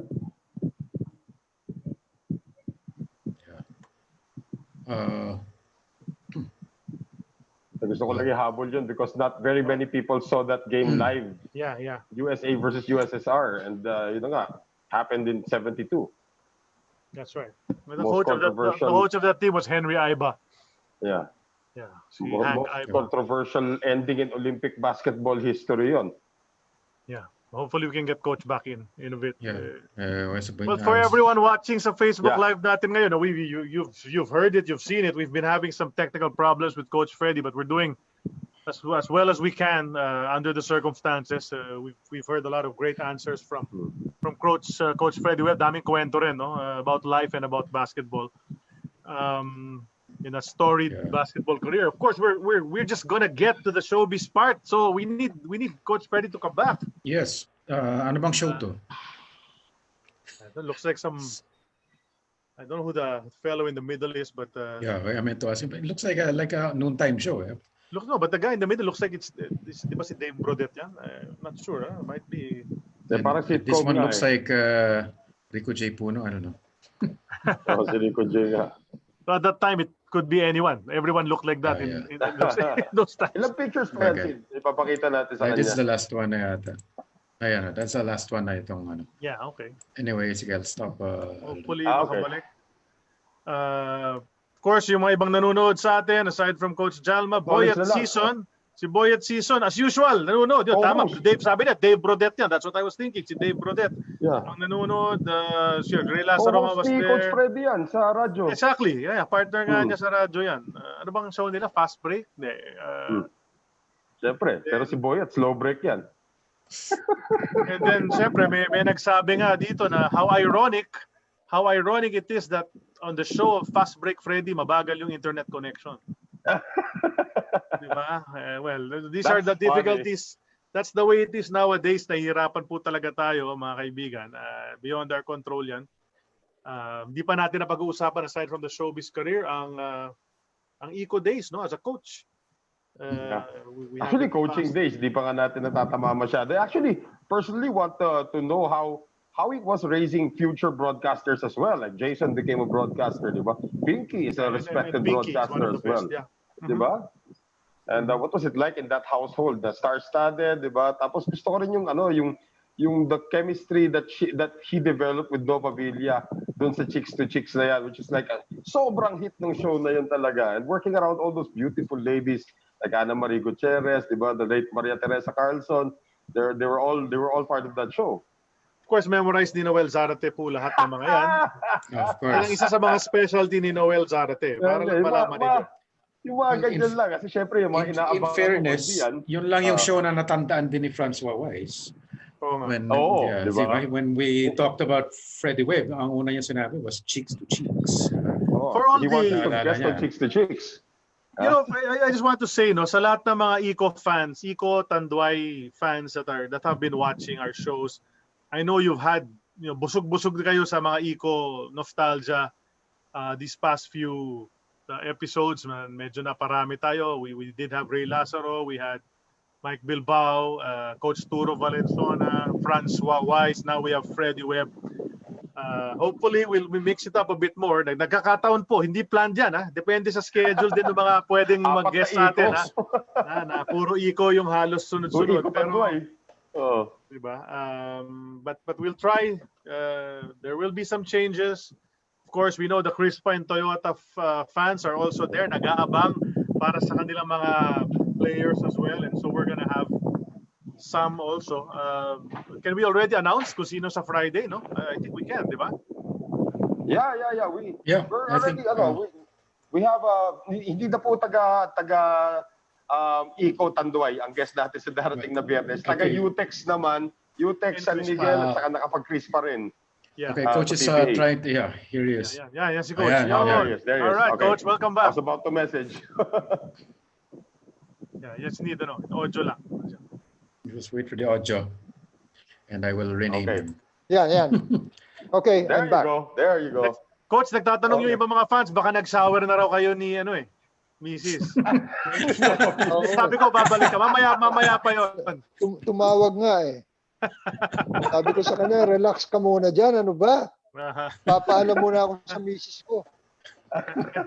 Diba? Where were we? We're done with we're done with the photos. We were gonna just touch a bit on your coaching career in the PBA. You already told us it wasn't the most pleasant experience for you, hardest job, and it's a thankless job and all of that. But you coached Shell. We talked about it a bit, how you formed the team. How about Eco Tanduay. How was that experience? You know, you were a star for them for all those years. Suddenly, you're the guy at the reins, and you're handling some of your former teammates as well as the young guns, like Chito Loizaga, who only played one game for you before he left. Yes.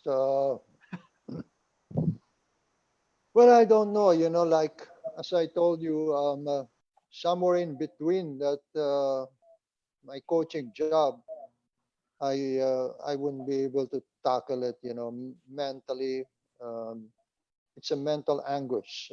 Mahirap. Dahil para kang binubugbog eh. At yeah, it wasn't meant for me. There are people that are really meant to become coaches. Not for me. Well, what was I'm meant gonna for ask you about actually? the, the Olympics, di ba?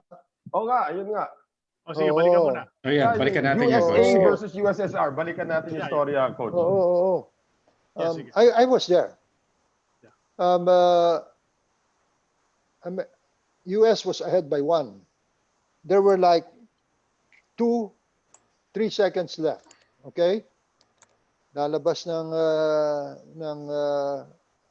Russia yung bola nila underneath the basket. Okay? Pag throw-in nila, pumito na yung referee, throw-in na.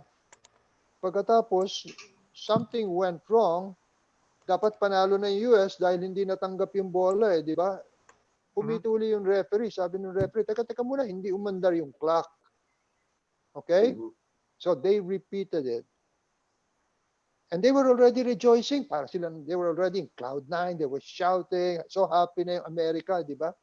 So yung replay, akala nila wala na, no? It was the fault of the coach. The coach, here I am trying to be better than the coach in an Olympics, but I can't hold my my peace. I'll be honest, no? Dahil para sa akin, meron kang 7-11 doon, no? 7-2 na player, no? Maybe 6-11, 7-2. Matangkad talaga siya, no? Ba't niya nilagay sa ilalim ng basket para lang harangan yung bola, para hindi na ma-throw in, di ba? At saka pangalawa, ano pa ginagawa ng mga player doon sa backcourt? Dapat lahat sila nandun na sa front court nung Russia at agawin na nila yung bola because there's no more time for them to dribble and shoot, no? And then they lost. Pagtanggap nung anong pangalan nung magkapatid yun eh. I forgot the name of it. Ayun, ito yung final seconds of that Sergey game. Belov ang nakashoot. Yes.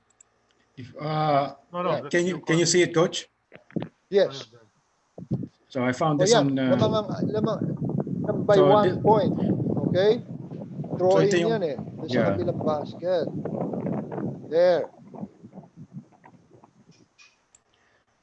And then for some reason lumayo yung nagbabantay sa inbounder.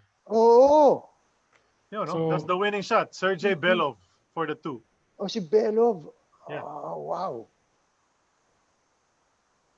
No, I think it was Sergey Belov who threw the inbound. Then the other Belov was the one who made the Kapatid shot, niya. no? Alexander Belov yata parang ganun. Yeah. That's right. So if you go back here, this guy who's lumayo siya eh. Hindi niya binantayan yung inbounder. Hindi ko maintindihan anong ginawa niya eh. Ayos na yung niya, yung depensa niya, hindi na makikita yun eh. And you see Doug Collins freaking out there at the baseline. Yeah. Because he was the star of the team. Doug Collins was the star of this team, actually. And he made the 2 free throws to give the USA the lead in the last 3 seconds. So, lousy way to lose, and they refused to receive their silver medals. Yeah, so 51-50 sa final. It's a heartbreaker. Pero alam mo, yung ganyan laro, no? Talagang pag mahina puso mo, maapektuhan ka niyan dahil napakasakit na matalo ng ganun. And that was actually the catalyst that forced the Americans on the next Olympics to start playing their pros. You have to go back in time. I could be wrong, but that is one of the reasons. Or was it 1986 nung natalo? 88 when they lost. 88 yun, coach. When they lost in 88 sa Korea, no? Natalo uli ang Amerika. Yes. They lost After to, that, wala na. panay pro team na pinapadala nila. Yeah, that's when they really naglabi talaga sila. And FIBA changed the rule in 1989 after that incident. Si Stankovic pa yung yung Secretary General noon, allowing open basketball already. It was actually 1989 when the rule was changed. But the first tournament that actually used the new rules na pwede na maglaro yung pros was the 1990 Asian Games. So the PBA was the 1990 first. Asian Games. Yeah. The Philippines was the first to benefit from that rule, actually. Nag-silver Or medal to ang use the Philippines rule. noon, 1990. Okay. Tapos, Speaking of which, sasabi ni Coach Freddie that coaching really wasn't for him. But one thing that was really for you was chicks to chicks.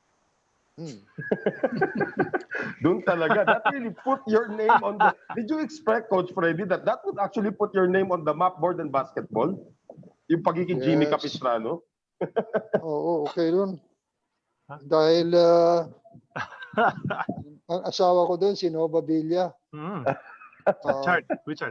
Pero hindi yun ang jackpot ako doon. Ang jackpot ko yung 3 sekretary ako ng mga magaganda, yung mga models. Yun lang. Yun. Correct. I'm just kidding. Carmi Martin, si Rubiana, at saka si Maria Teresa Carlson. Yun ang original.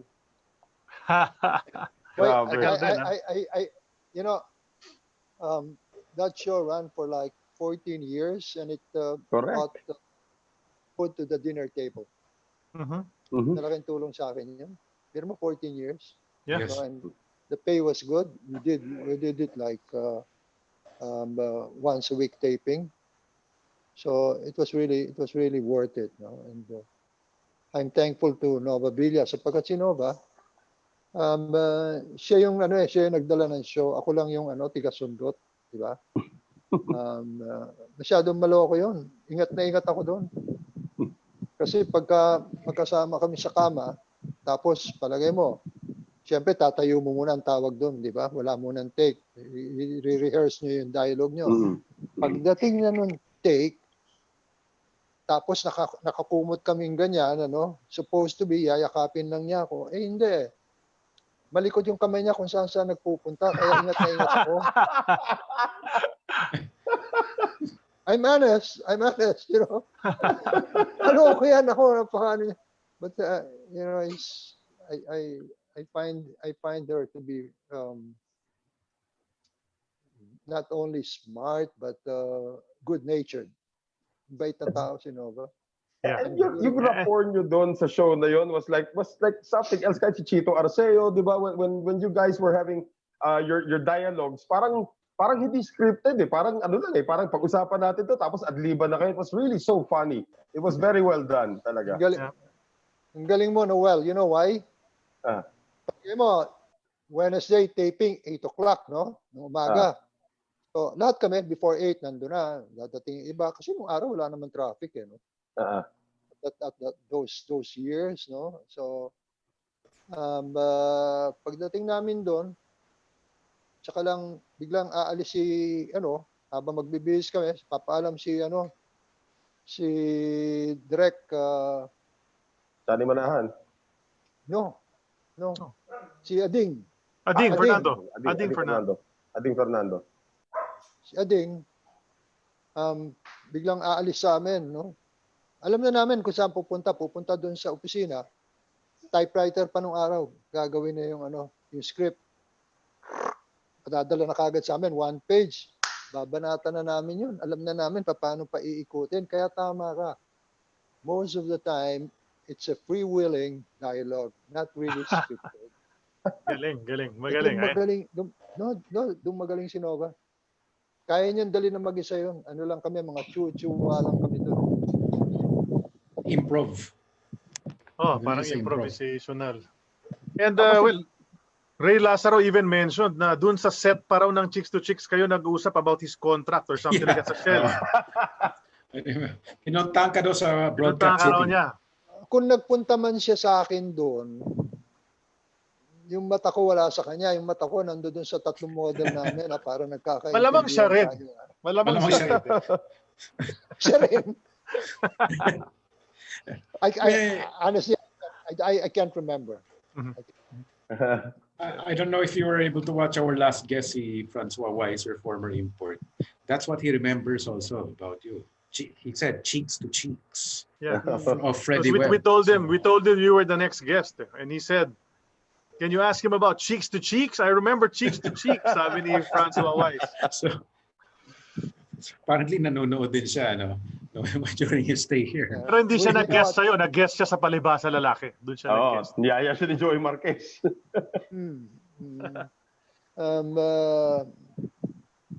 Kasi yung pumasok yung chicks to chicks, yung aming komperensya, para getting to know you. Kinausap ko na kagad si Ading. Sabi ko, Ading, ano yun? Sabi ko, baka hindi kami bagay nito. Anong hindi bagay? Sabi ko, si Nova. Bakit? Maliit, medyo mataba. Pagkatapos, ako naman, matangkad at slim.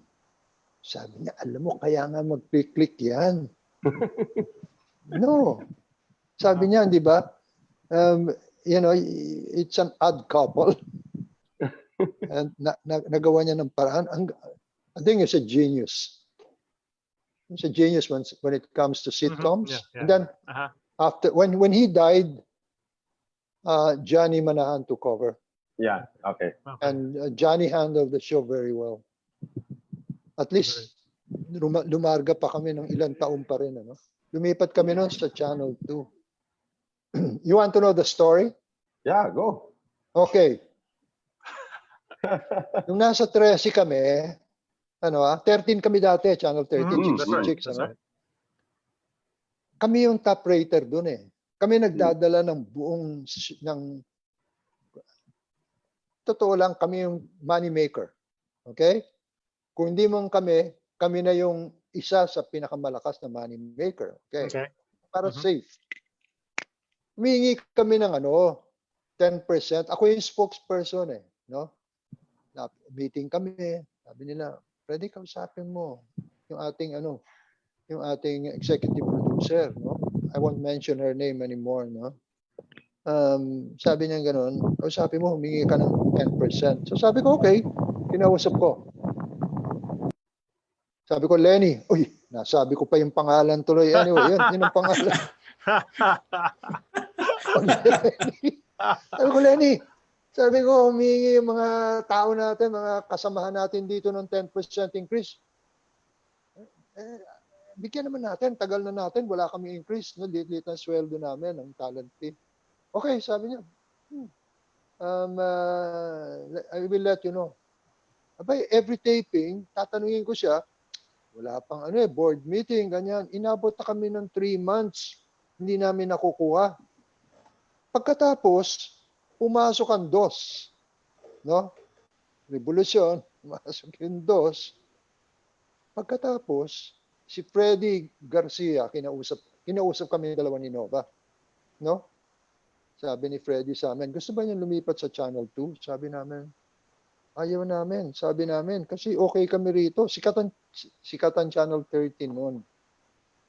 Sabi niya, baka meron akong bibigay sa inyo, baka gusto niyong marinig. Sabi niya, kung magkano, sabi niya, hindi kami interesado. Sabi niya, o sige, pero pag-isipan na lang nyo. Ito bibigay namin, Alam mo magkano sinabi niya?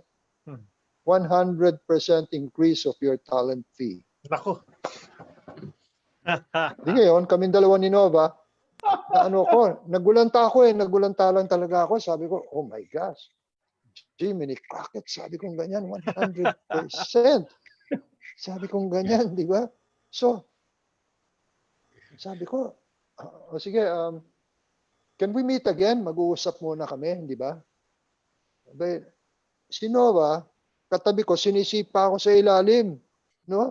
Tapos nakaganon. Sabi niya, okay na yan, umuho ka na. Ako naman, sabi ko, mag-iisip tayo. Galit na galit sa akin after the meeting. Galit sa akin. Mabuti na lang.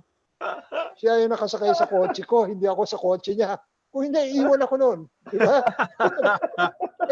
hanggang sa umuwi kami, yung tenga ko nakaganon sa kanya, biniwan ko yung manibela. Ayoko talaga kasi galit na galit sa akin. 10% lang hinihingi natin, ayaw ibigay, binibigyan na tayong 100%, sasabihin po pa, mag-iisip tayo, finally, tumawag ulit. Ready, so we transferred. But you have to change the name of the show. Yeah. Change the name. No, they changed it. Chika Chika.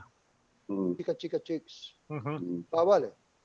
Yeah. Ang may-ari nung programa was Channel 13. Tapos naglipatan na lahat, not because nag-umpisa kami, kundi all out ang DOS para kumuha ng mga magagaling na show. Yeah. That's right. Going bananas. Oh. Yeah. Palibasa lalaki. Lahat lumipat kami sa 2.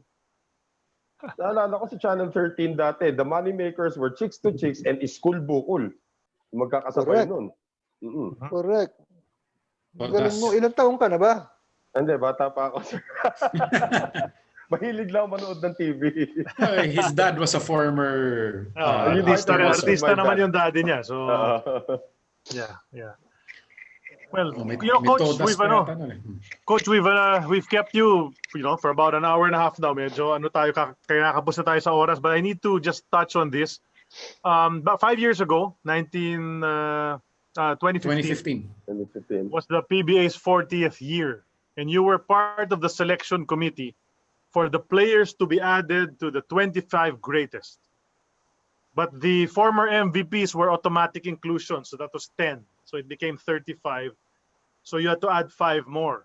Could you take us through the selection process? How was it done? And how did you come up with the names that were finally included in that list? Charlie, Mm-hmm. if I could have walked out of that room, I would have. I'm not happy. Okay. That's it. I'm not happy with the way the selection went. Mm-hmm. I was fighting that one of them should be out and should not be included. And I explained to them, I told them the whole story, but they still went on with it, so I wasn't. Mm-hmm. Okay. That's the end of that story. Mm-hmm. I don't want to add anything to more than I have said, but that's it. That's my take. Mm-hmm. Okay. And I think I was right. Yeah. Well, thank you for the candor on that incident, Coach. But we are running out of time dito, so you know naman how it goes in this show. No, we always ask our guests about their 5 masasabi natin 5 best teammates. Since naglaro rin kayo from the Mika days all the way to the PBA, your 5 favorite teammates all the way from way back. If you can. Edo Campo. Edo Campo, yes. Sort of knew it was gonna be there. I like JV Ango. Interesting. Sonny Reyes, Elias Tolentino, Ed Roque. Okay. Sorry, I have a lot more, but you just gave me 5, and my mind is just stuck with 5. That I want to. That's why I was asked the same. That's why I was saying if you can, because I know there's so many others. You had a great trio with Rene and Mike. Yeah. The trio, exactly. yung tatlo, diba? Diba? Gusto ko rin yung mga yun eh. Kaya lang, I'm forced to, forced to good, diba?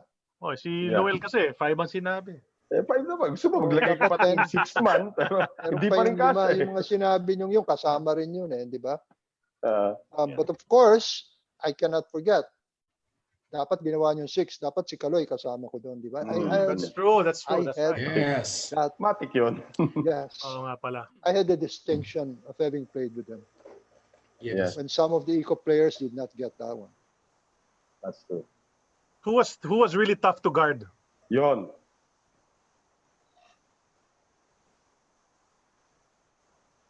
This guy is has a body of a toothpick. Larry Mumar. Larry Mumar. Oh, yeah. Okay. Why? Why galing na was he hard footwork. to guard? Hirap. I see. Yung paa niya, ang galing niya gumalaw eh. No? Hirap na hirap ako sa kanya. He's very wily, just like his father. The Fox. The Fox. Galing yun. Larry Mumar. Payat, gaganon lang. Mahirap gwardiya yan. Alam ko, Coach, I But have one if you're final. can you give me a little more time? Sure, Coach. Okay. No problem. Total, ito namang pagsali ko sa inyo ay wala naman talent fee ito di ba? Kwentuhan lang. Memories Kahit kami, lang. wala. Memories lang. Memories. Baka Parang- naman pwedeng meron lang mag-request ako, di ba? Kasi about less than a month ago, there was this lady that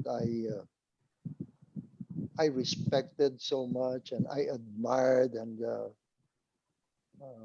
somebody that to me is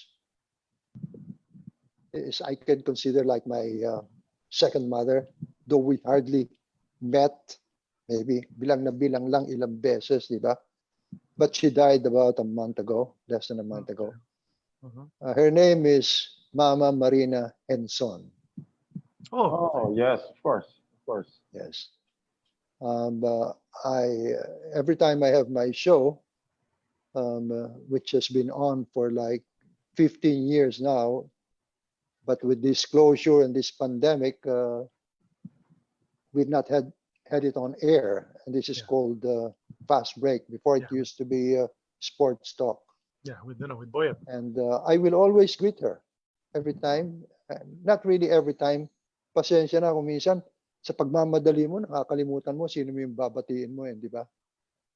And Mama Marina is, to me, somebody that I admire. As I prayed, I talked to her and I told her, just take care of Kenito and Marichu.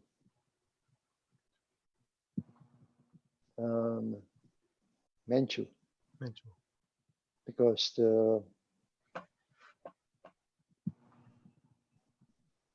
even on her 100th birthday, I was one of the few that was invited. Right. I was there. No? And on my birthdays, palagi nandun yun, nagpupunta. No? But the last one that I had, the 77th, which was last November, 5-6 months ago, she wasn't able to go anymore. So Kinito told me about it na, she might not be able to attend. So it worried me also, di ba, na something must be wrong. So I didn't bother to ask. She died at the age of 104. That's right. You know that. Yes. Yes. Of course. Yeah. We work with Kenito as well. Yeah. Sorry to end the show with a sad note, but it came back to me, No worries, Okay, Coach. no worries. Let's just close it along this way. Is there any message that you want to send out to everybody who has been a part of your very long journey? Not only in basketball, not only in acting. Hindi pa nga natin natamaan yung politics when you became a senator, but through your entire journey, looking back after 77 years, who are the people that you want to give credit to for your success? It's a group of people that have always been with me throughout my lifetime, particularly since the age of 20. And this is my family.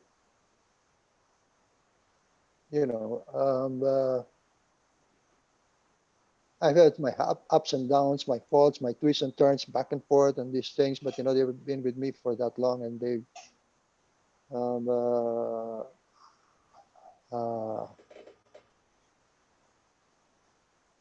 just like anybody, you have your. Sometimes you question God. Why is it that you're happy now, then later on you have to be sad?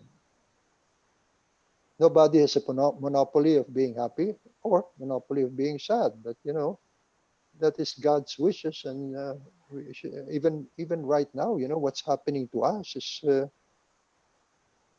we cannot foresee the future anymore. We don't even know where we're going. We don't even know how many more people are going to die, and we, like kaming mga senior citizen, pinagbabawalan kami lumabas. Para sa akin, I'm against that. Because lalo na kami mga senior, lalo kami mag-iingat, lalo kaming We will not take a risk, but we should not be allowed. But we should be allowed to get out. Because by allowing us just to stay in the house, it's like we signed our death sentence. You know, it's not a joke. I'm not. Hey, don't get me wrong. I'm not complaining. I'm just being realistic. Because as I told you, you know, today was a blessed day for me because I was able to leave the house. But how about the rest of the people? Correct. My mother feels the same way. And the difference between, for instance, the years that I've had, you know, and compared to now,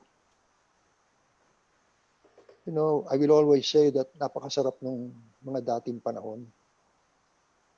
At maniwala kayo, yung mga henerasyon ngayon, give them 10, 15 years and they still are gonna say the same thing. Napakasarap naman ng henerasyon ngayon. So that's a bad sign because at that time, you know, walang ano eh. Halos walang masamang tao. Walang droga. Diba? Walang traffic. Walang mga inchik na nanggaling sa mainland China. Walang pogo. And this is not really good for us. So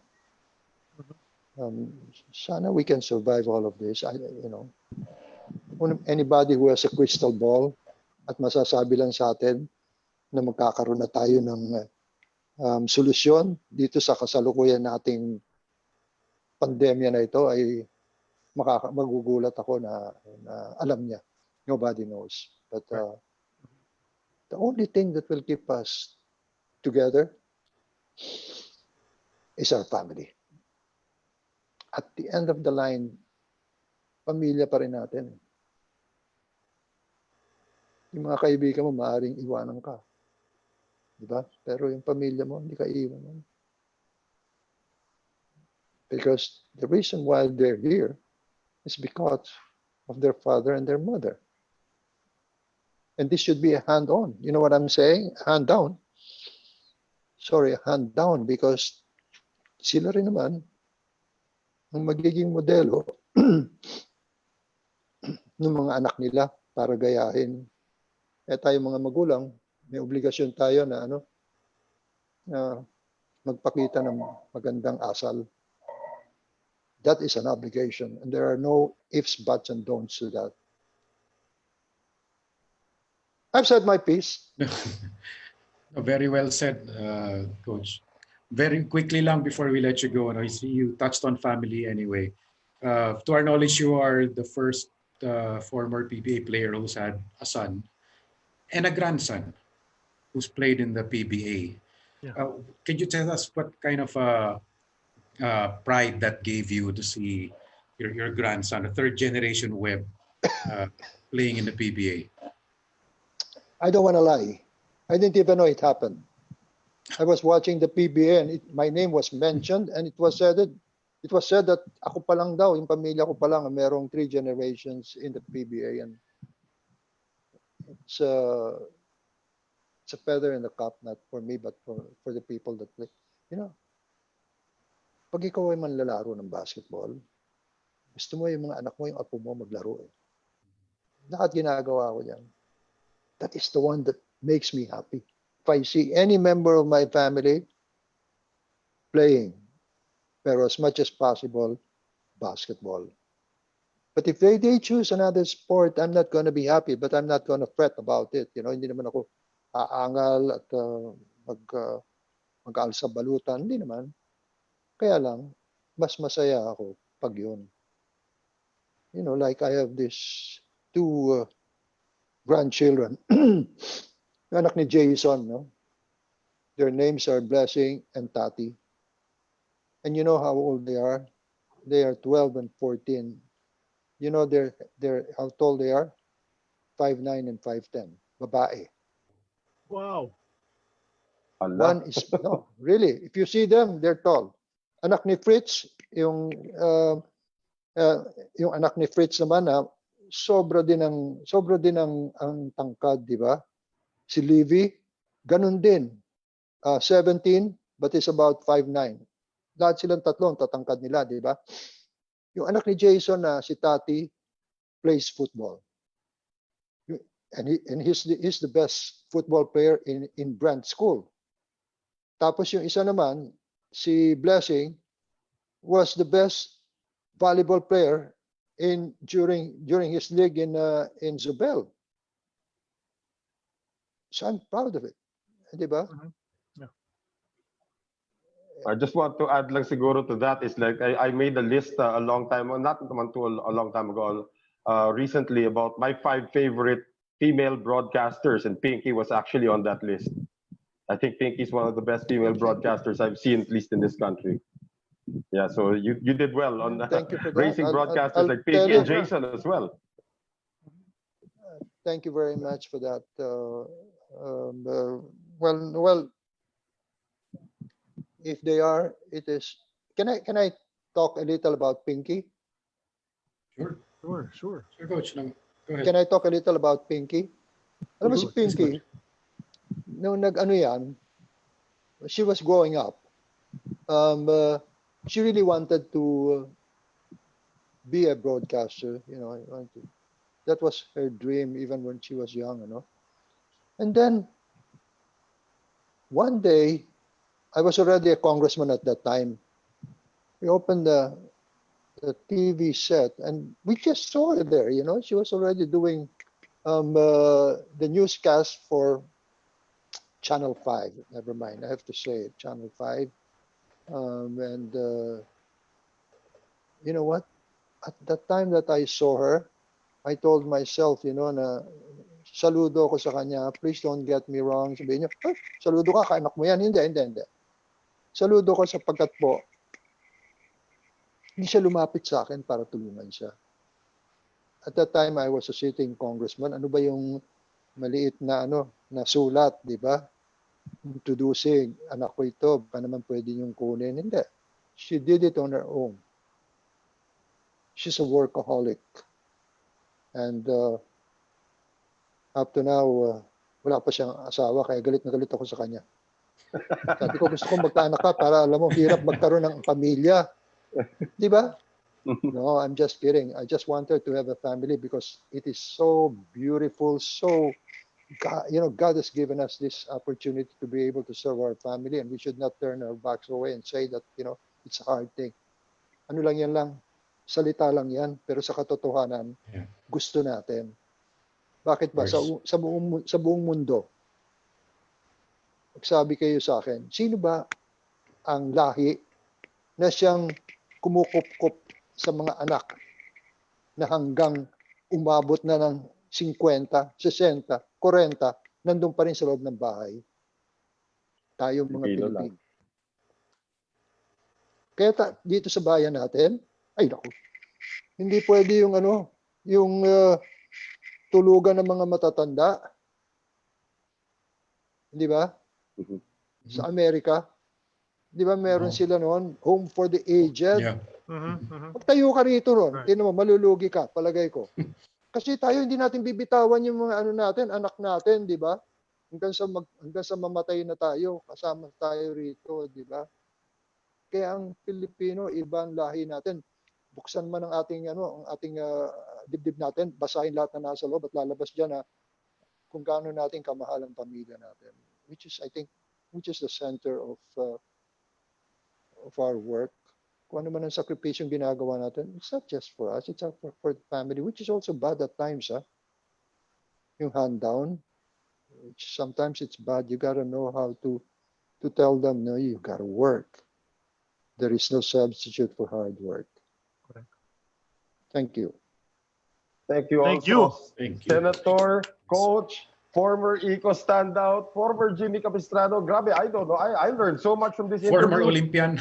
Yeah, former Olympian. Olympian. I've learned so much already here. Of course, yung thrust nyo about family and how you raised yours is quite admirable also. Pero as our title goes, An Eternity of Basketball is just the title. Hindi po walang hangganan itong aming palabas. Kaya we have to say goodbye to our special guest for today. Palakpakan ulit natin, Coach Freddie Webb. What an inspiration, sir. Thank you Thanks very so much much, for being on Coach. our show. Thank you very much. All right. Thank So you. on behalf of our guest, Coach Senator Freddie Webb, Attorney Charlie Cuna, and of course Sid Wait, Ventura. My Noel, name is Noel have Zarate. you said our next guest? That's what I was about to do. Okay, sorry. So my name Sorry, is Noel okay, I'm gonna shut Zarate. up. Join us again on Friday when we have our next guest. As we mentioned kanina, yung mga hints natin, former UTEX player, former San Miguel player, former Crispa player, and very much still around the world of sports nowadays. Ladies and gentlemen, Matthew Fritz Gaston will be our special guest this coming Friday. That's July 3, also at 6 p.m. right here on An Eternity of Basketball. So that's all the time we have for you. Maraming salamat ulit sa inyong pagtangkilik sa aming programa. At hanggang sa muli, paalam. Thank you, Coach. Thank you, Coach Freddie. Thank you very much.